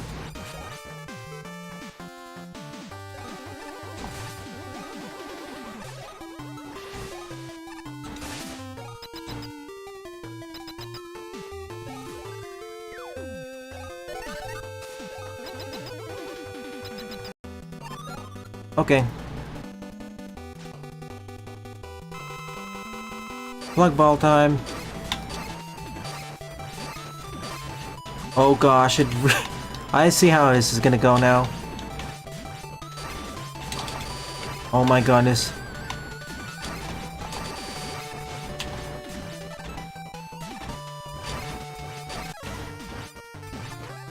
Boing boing.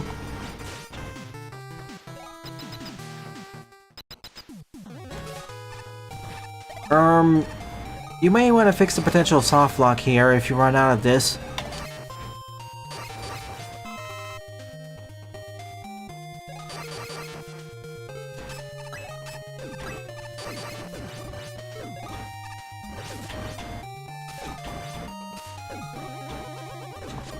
Same. Like here there's the weapon respawner. You may want to move this also to the start of that section. Or put a weapon energy pickup outside the door.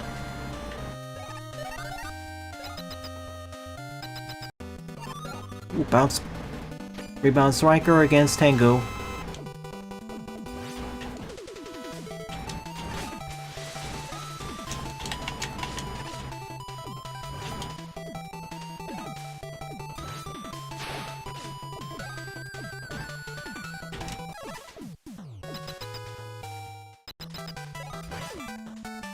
It's a famous team. Same with the previous section. Please put a weapon pickup or weapon respawner here. Not on this screen. Move it to the first screen after.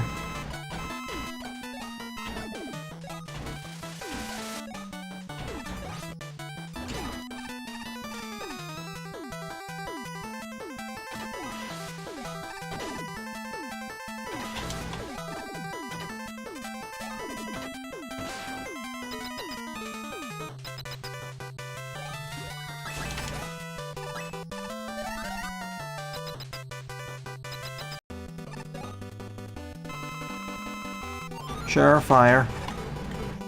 I wonder though.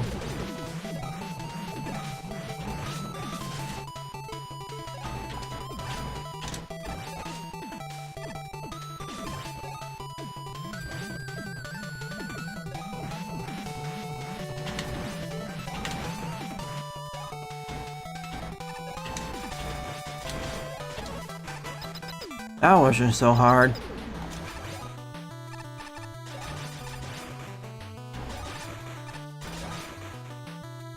It's Weapon Capsule Relay. The design is basically mostly copy-pasted from the previous levels in the series.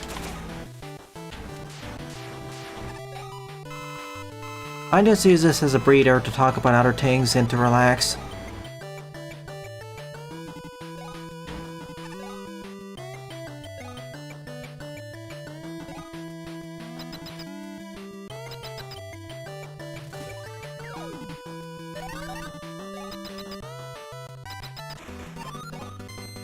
Pick a card, any card.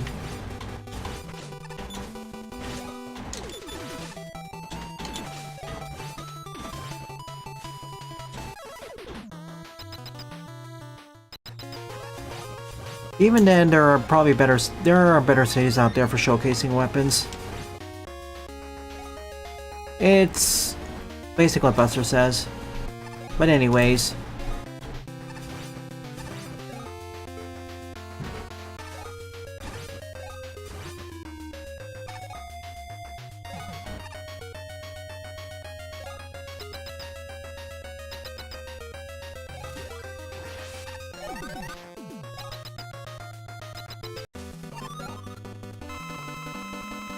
Oh, okay. Was Nitro Man supposed to have an intro like that?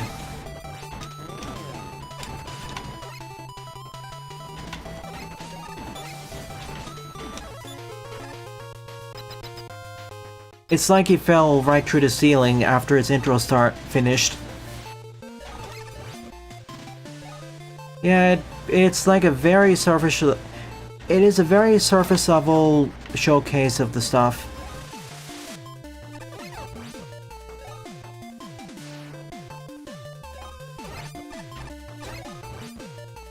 Nitro Man got tired of his own intro, introducing the helicopter drop-in.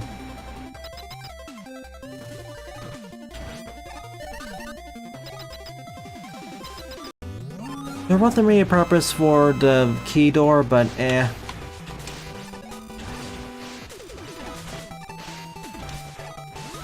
Alright, now it becomes easier.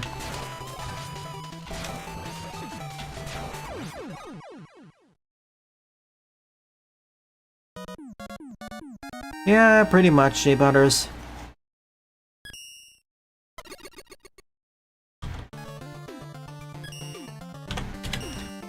Alright.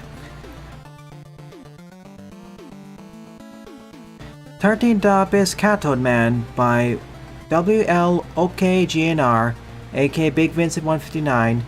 91 plays and a score of 33. As a reminder... Oh, never mind.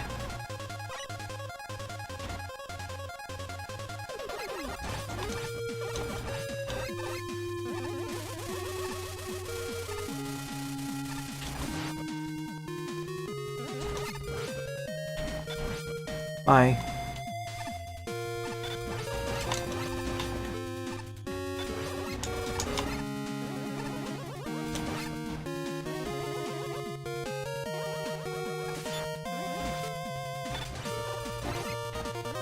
I love the Eye Slasher.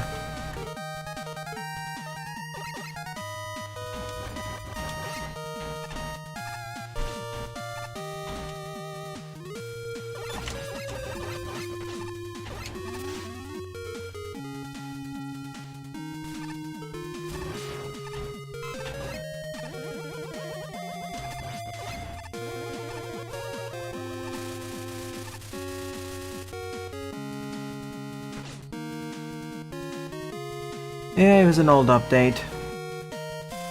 I think it's one of those times when the keys didn't always grab on correctly.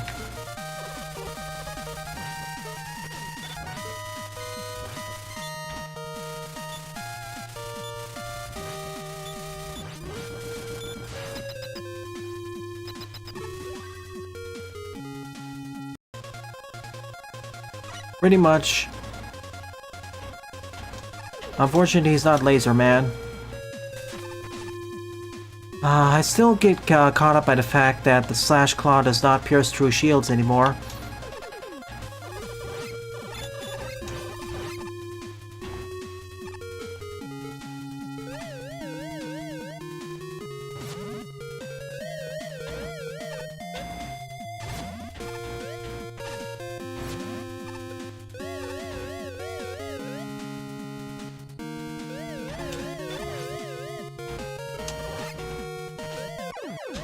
Thought I was fast enough. I was taught wrong.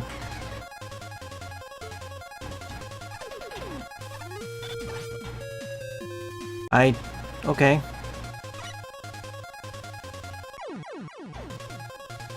Hang on, reading chat.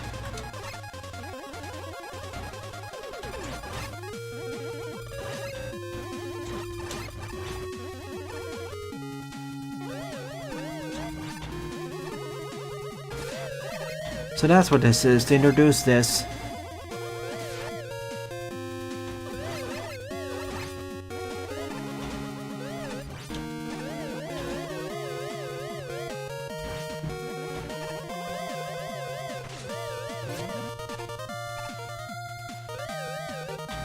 There it is.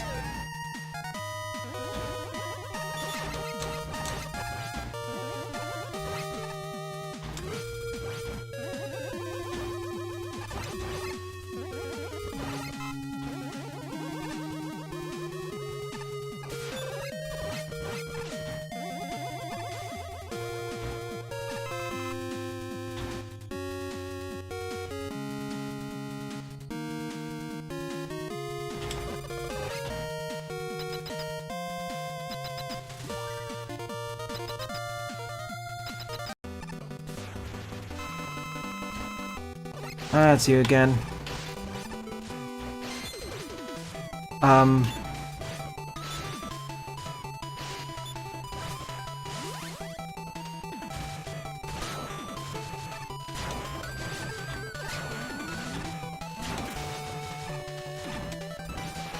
As funny as that would be... GG.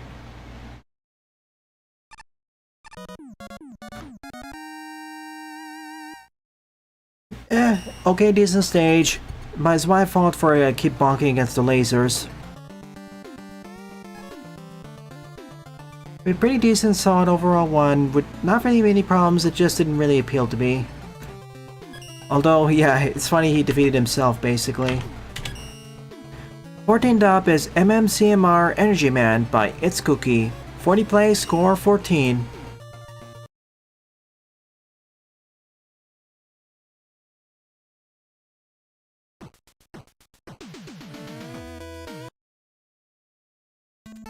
Use again, eh? Third time the charm, I guess.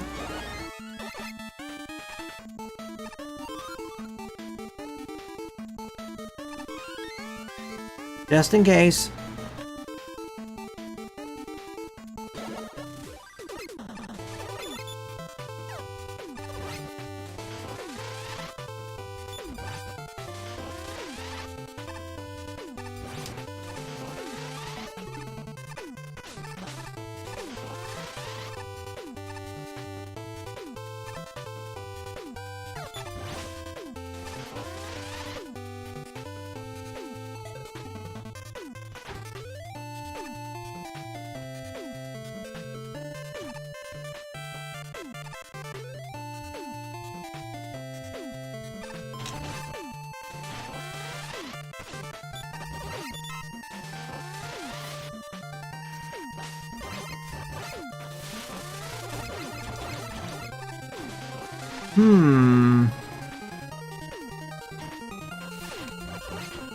Note that for later.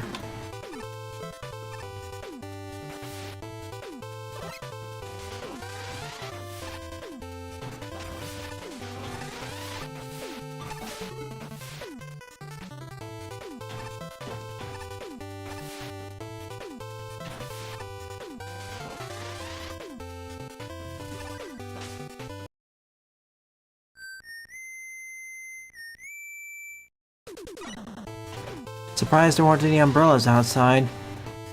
I guess they took the day off.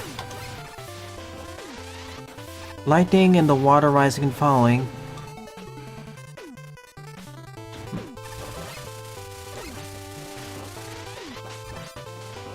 Lightning, okay, electrified floors and ceilings, lightning, and the water.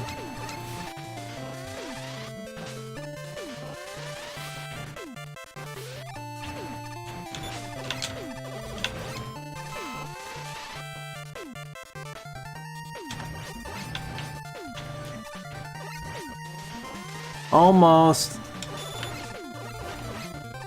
Almost. This time I should have just waited.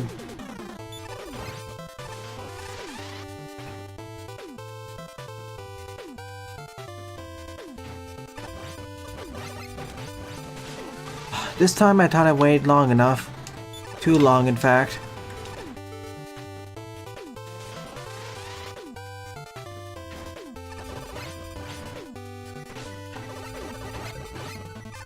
There we go.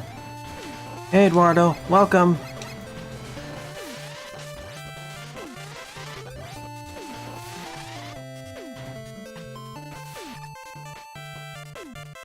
Gonna wait patiently as I'm really low.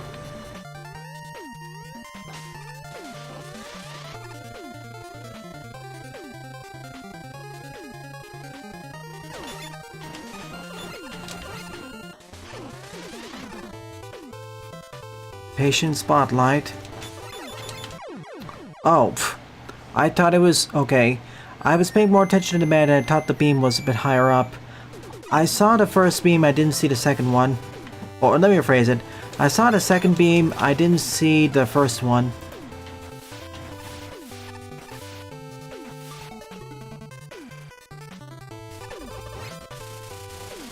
I already covered one of your levels earlier, Tedley. So, please submit your level next time around.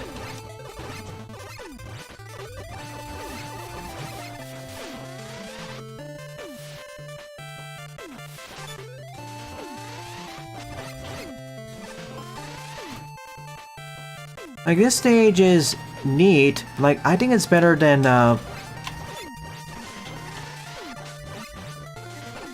okay, this time I got past it more health. This stage is neat.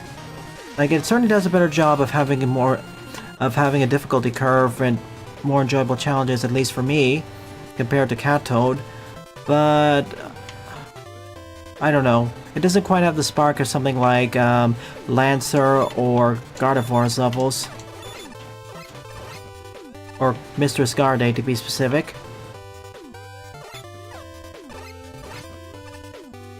It's like one of those rompy levels, but better side of rompy.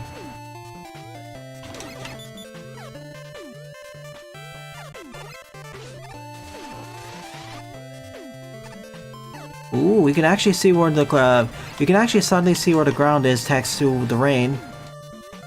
That is cool.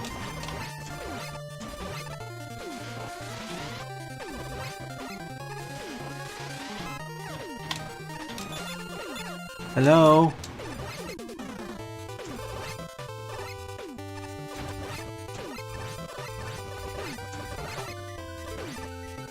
Let's see. Yeah, I'm going.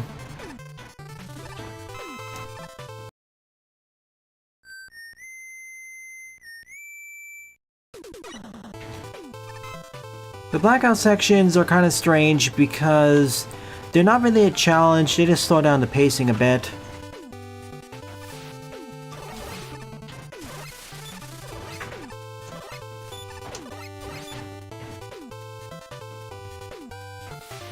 Oops. Lower water.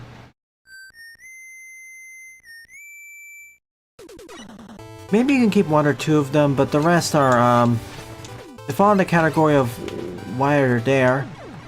I held down the button for shorter.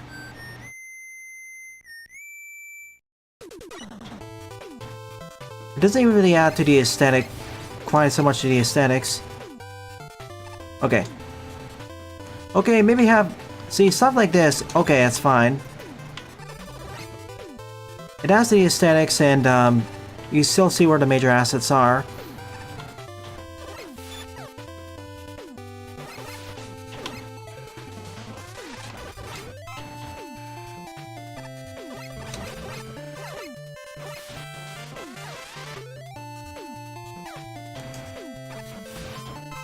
Thank you.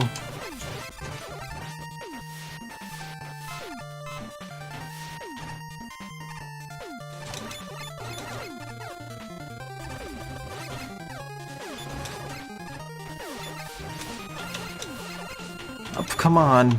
Okay. I got the healing to compensate.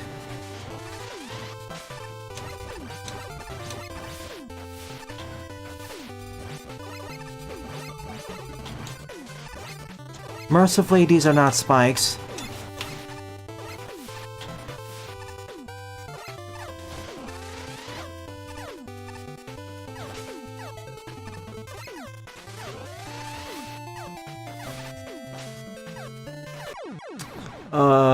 This jump though. Unfortunately, Proto Man's hard mode, and that's on me for taking him.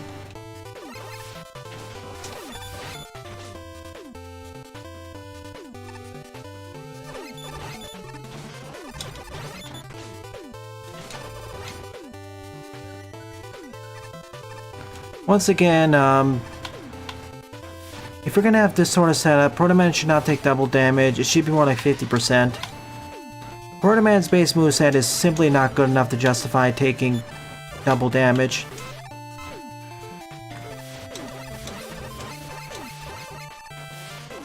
Well, we'll see about that, Tedley. Take your time.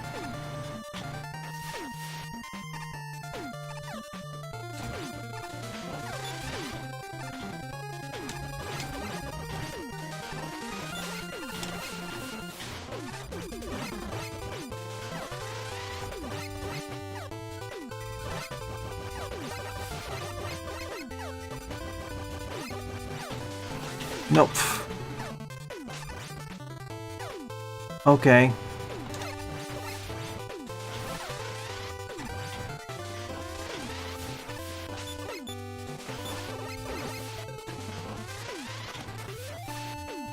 Okay. Bit of a close one there. But I'm here. Sheesh. If I was playing as Mega Man, this would automatically be a lot easier. True. This stage became more interesting the further I got into it, so it's okay to have to a decent. I'm gonna mix my terminology and just say that.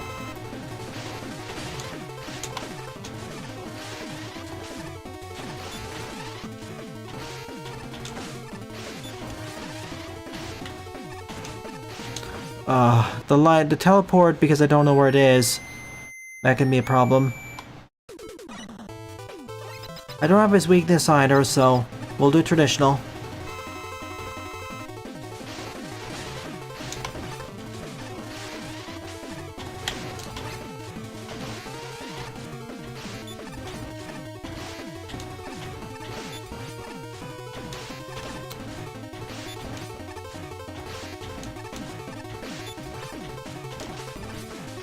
Alright, easy time.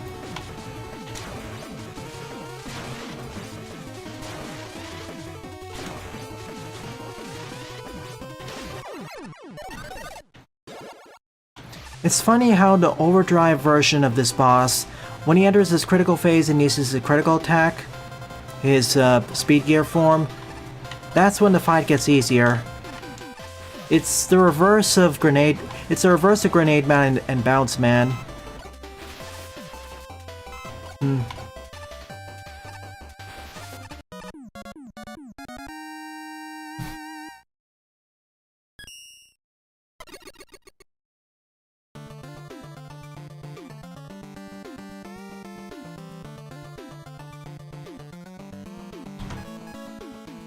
So this level succeeds more than it falters, although it probably needs a little bit more pizzazz, I suppose.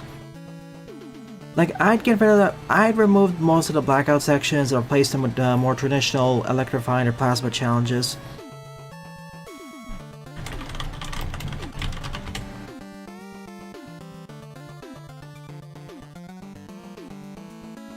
Blast Man, sorry. Too many explosive RMs. When I said Grenade Man there, I meant to say Blast Man, alongside Bounce Man.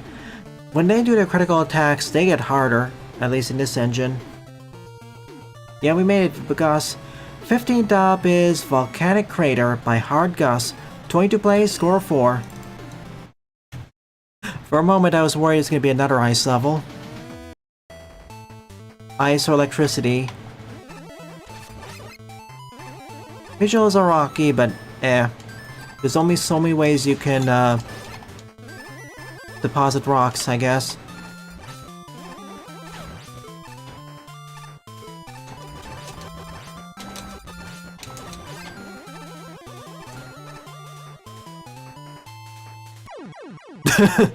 Shouldn't have kept holding right or jumped. I would have survived that. So let's speed up the process. Time for your bats.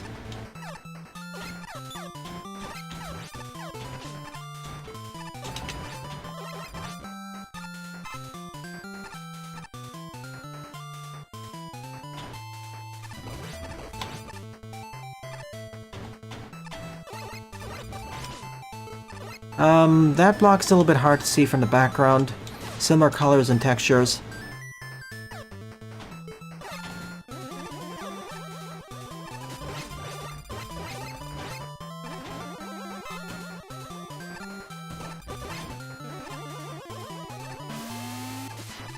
Oh no.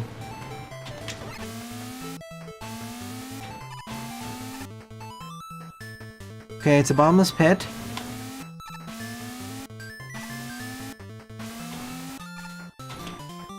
So many level designers have put this third Yoku block straight over the second Yoku block trick over and over that I've gotten used to it. Hi.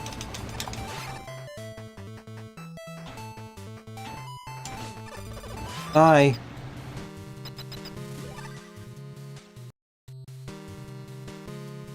Ice, water, electricity.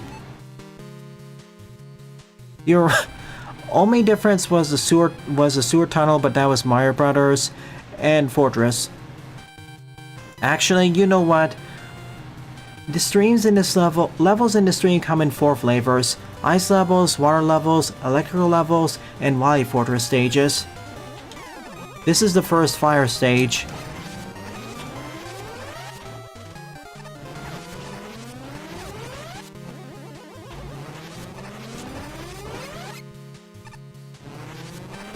All I'll say to that comment, Buster, is never say never. But at your skill level, yeah, I think you get more out of making a fan game demo or something.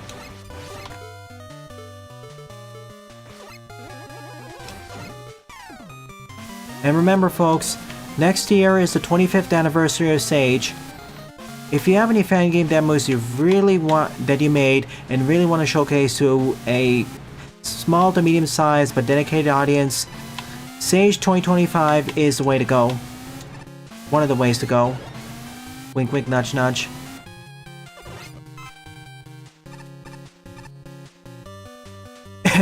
Megamet. Whatever you're trying to accomplish, Buster, with Sawman, Blade Man.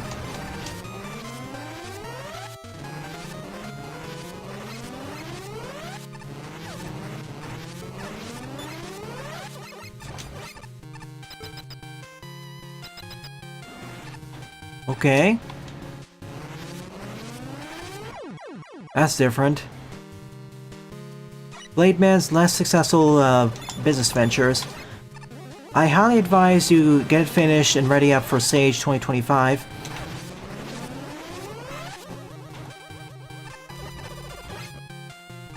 You have about 10 months for that. 9 to 10 months.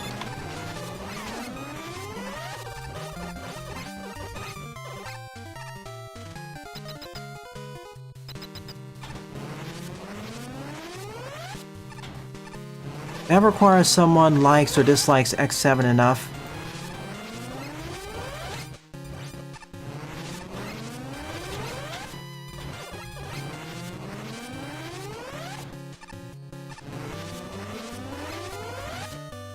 Say what you will about the Mega Man fan game streams, but a lot of the Mega Man fan games don't really get the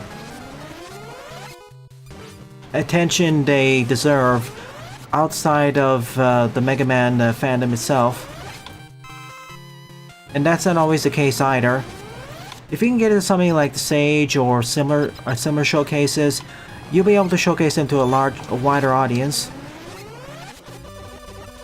Like the two games that you're working on that I really advise you get another demo out for Sage would be Megamet and Blade Man's Less Successful Business Ventures.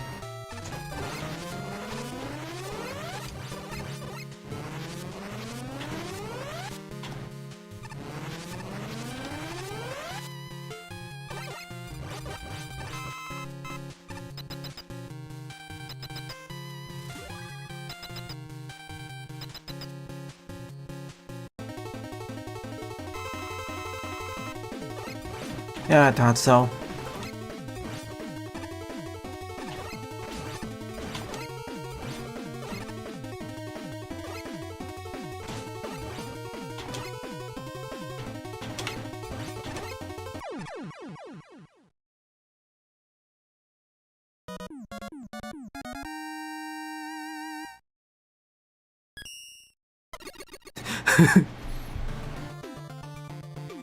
This is one of those stages where it feels a little bit, it uses its main mechanic, it feels like it uses its mechanics less and less creatively compared to its cookies level, but it feels like it has more heart to it and it also better appeals to me. Of course, it's also due to the fact I've gone through several electric stages in this episode already, and this is the only fire stage so far, so this is like, you know, a rompy stage, but enjoyable side of rompy. Like, I wanted to see more creative uses, for example, with the magma generators or magma beams.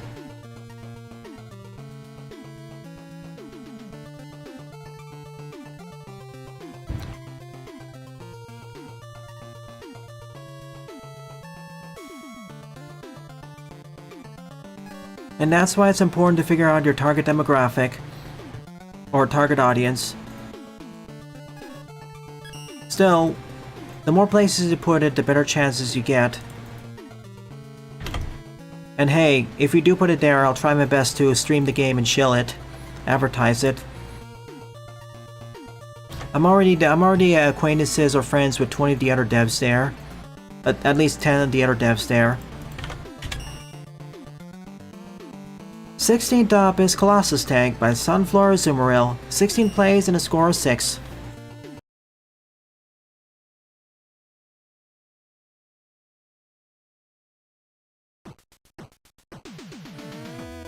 Fair enough.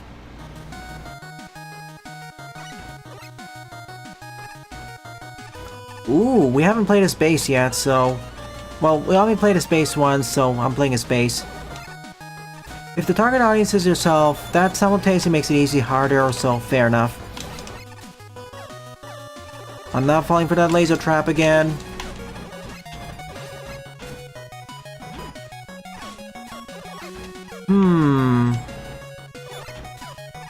Nope.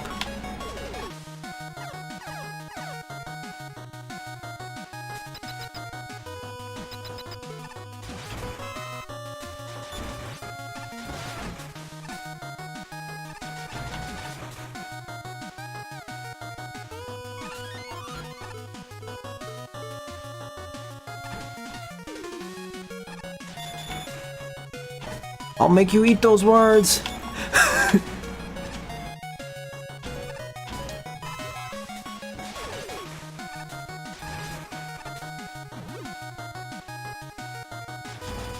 Perhaps.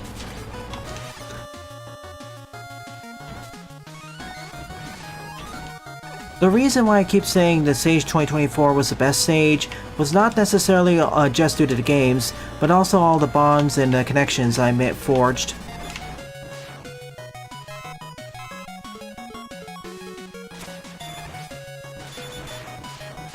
Like, if you're talking about what the best Sage is purely in terms of games, that'd be Sage 2022 or 2023. But I like 2024 more because of all the people I met and have forged bonds with.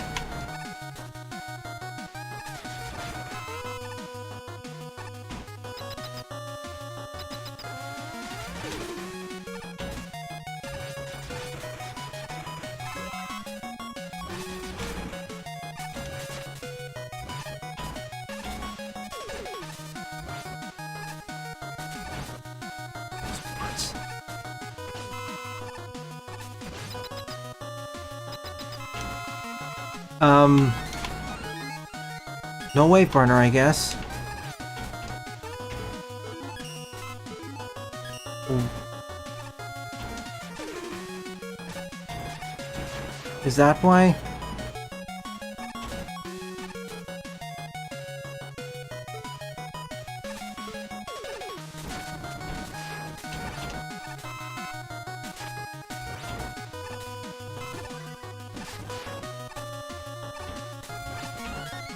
Ooh, bigger and bigger tanks.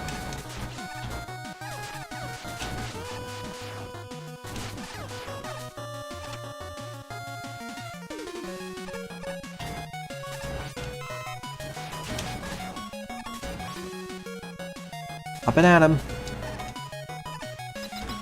This actually has multiple pathways through the stage, I believe. We're going through the upper part of the attack and the bottom part. And I get my fireball back, flamethrower launcher.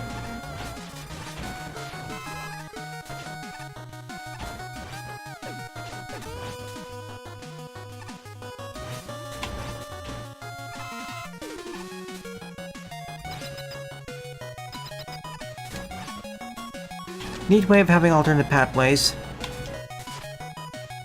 When I say neat, I mean it's also kind of standard, but I appreciate its inclusion.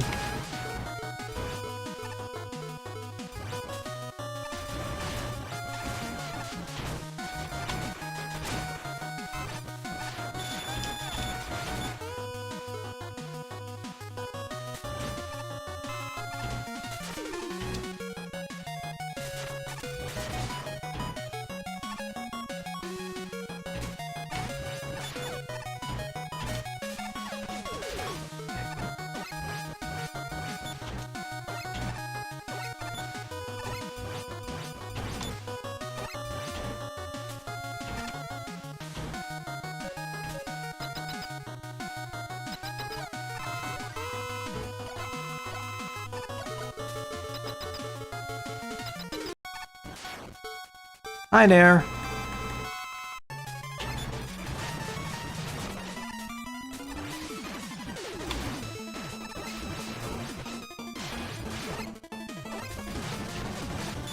Well, this was the optional weapon I did collect.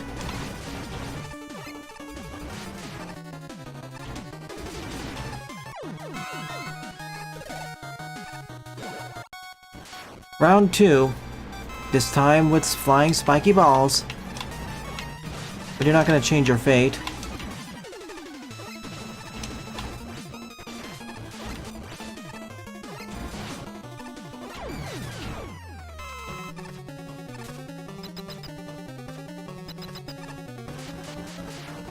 Blow up everything.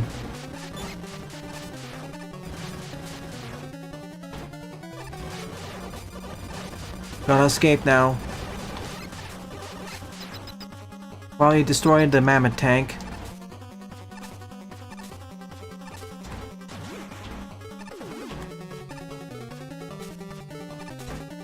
And victory.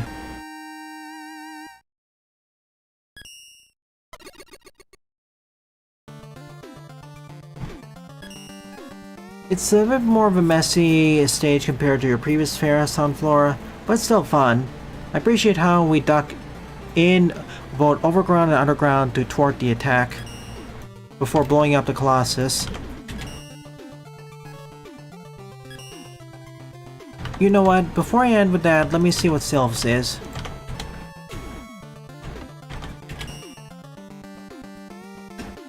Okay. I'm gonna do this, then I'm gonna end with the joke stage.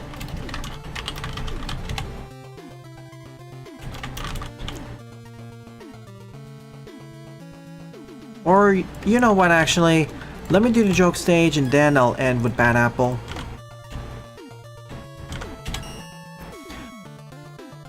17th up is my third teensiest hard man suffering in the pits of hell level by nuclear stomp. 9th place, score of 2. Let's go.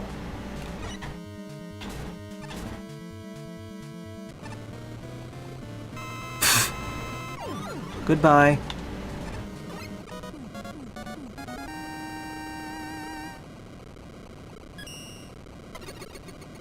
Ghosted. Wait, I'm gonna... Is there more of the stage?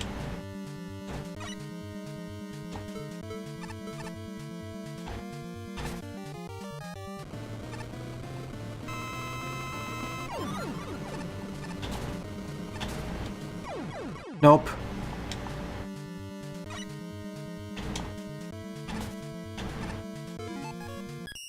I was hoping there'd be like another hard man, and he'd get wasted too. Alrighty then, let's do this.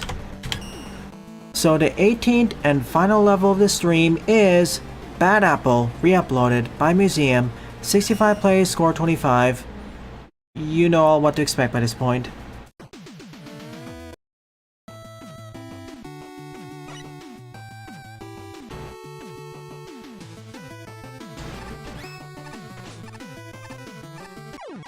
That.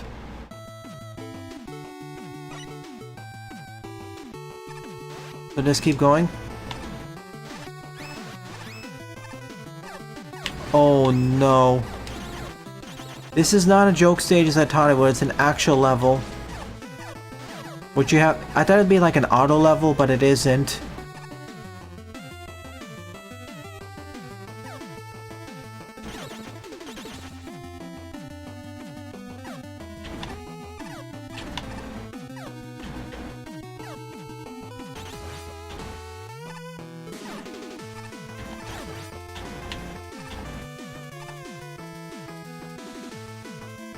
Originally by Snowflakes, level was originally taken down, but this person re-uploaded it, which is sort of cool. Okay, this is going in a very different direction than I expected, and that's neat. Welp. I get sent back to the... Oh no. Is it that... If I die every time, am I sent always back to the start?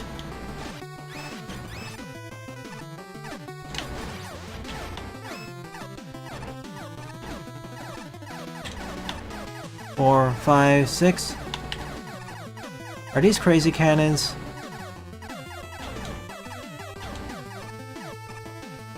Or shotmen?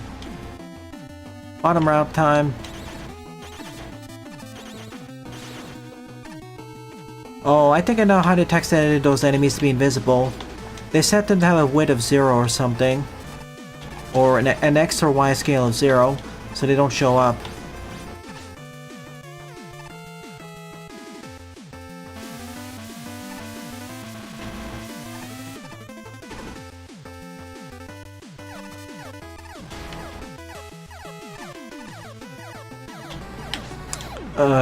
This is gonna be a problem.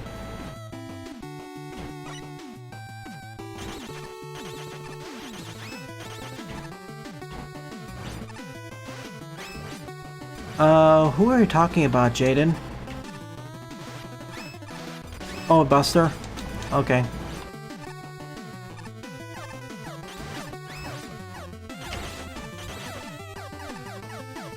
This is not a joke. It is kind of a jokey stage, but this is a legitimate challenge due to the placement of those crazy cannons. Namely, as they don't stop firing, and for the time it does stop firing, the duration between the duration of the pause is not enough for safe passage.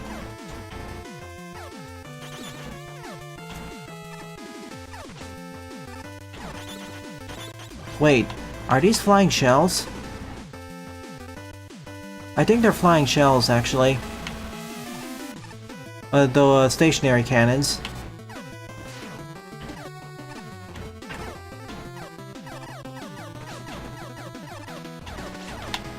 So I'll just damage boost. Okay, for some of them the pause is enough. Others not so much.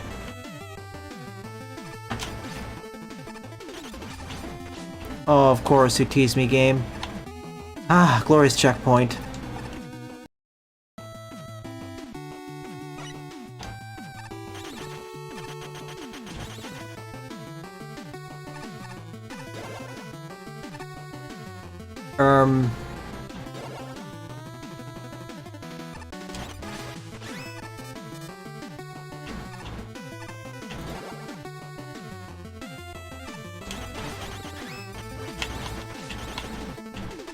Okay.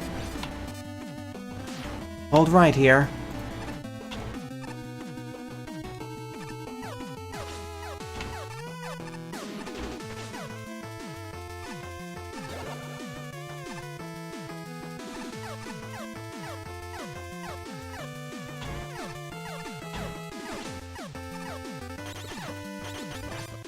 Certainly has a very distinct visual flair, but I just can't help but feel like this is like the debug tile set.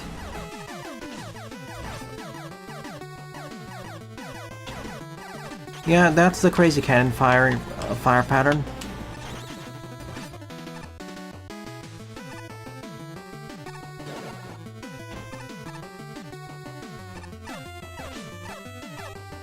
Okay, what do I need to do instead then?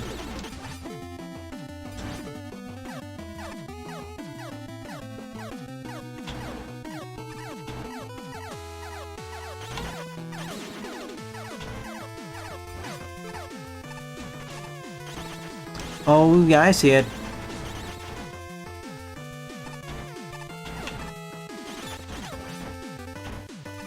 If it wraps horizontally this time, go vertically. Yeah, Mega Mix screen wrapping without the actual screen wrapping. That's the neatest part of the stage. Red apple. Wood bat? Batwood? Shadewood?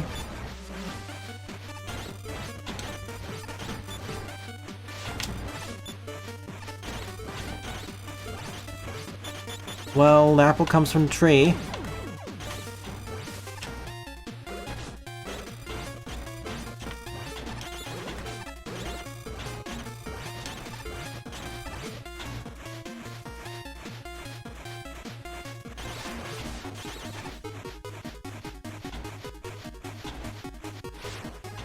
I understand Flandre, but... Woodman? Is that supposed to represent Reimu?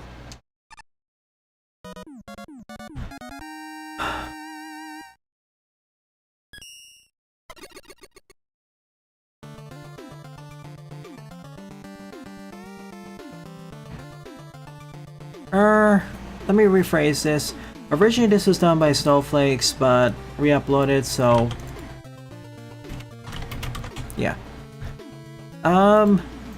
Neat visual aesthetic. The level itself didn't really appeal to me. So overall, of the 18 levels I covered in today's morning stream, my favorite one would definitely be Encore Challenge Mega Man 3 Wily 1 Gamma Unchained by Mr. Asgarde, with an honorable mention going to Diamond in the Tundra by Lancer 11. Despite my issues with that stage's checkpoint placement, it was neat, it was pretty decent fun. And thank you to everyone else who submitted your levels to me, it's really appreciated.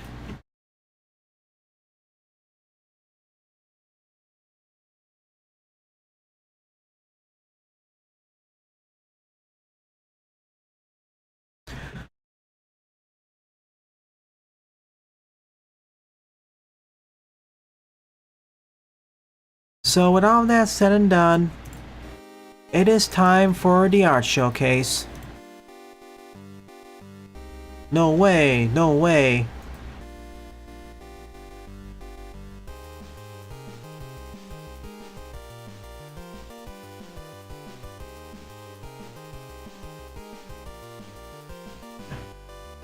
Happy 7th anniversary to Cuphead.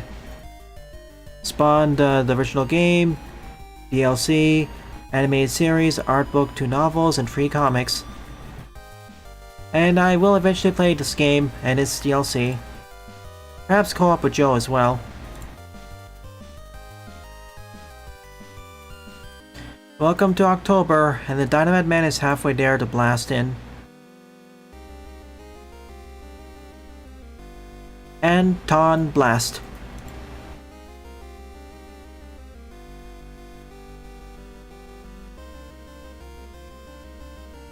Goodbye, Eggbug. May our memories live on in our hearts and minds. Co-hosts will live on through the bonds we forged and the memories we made. This is why we call him the Shredder.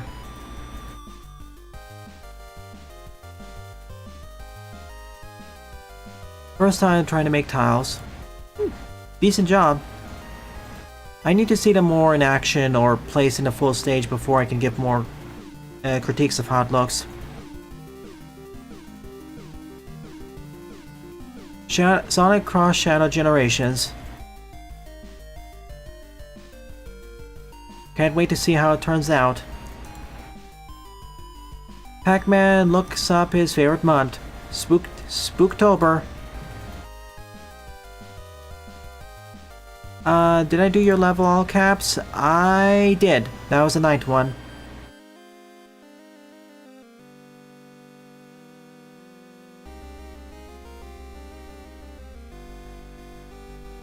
Yeah, Glacier Man. Again, Jedok, there are multiple ways of being able to attend my stream, even without your laptop, so keep that in mind. But regardless, I wish you the best of luck. Ooh, in action. That looks pretty cool. The background may or may not need to be darkened depending on the situation. Otherwise, it's fine.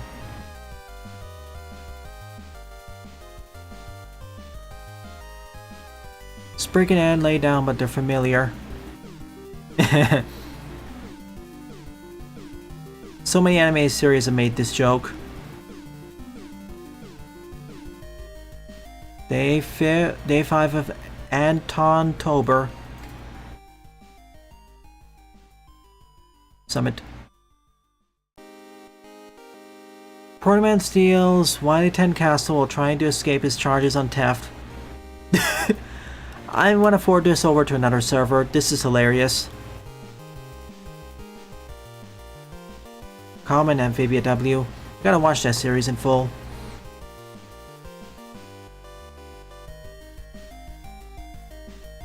Alright, this marks the end of the art showcase, and subsequently, this stream. Thank you to everyone who either submitted their levels, submitted their art, or simply participated in chat. It's due to your continued support why I continue to produce new content for the channel. It is really appreciated. So, if you're enjoying this or any other piece of content on the channel, please rate, comment, favorite, and or subscribe, as they all help it out. Don't forget to follow me on X, Mastodon, Blue Sky as well, and join my Discord server as I regularly post updates there. Thank you very much for watching, and I hope to see you all sooner rather than later. Fare thee well.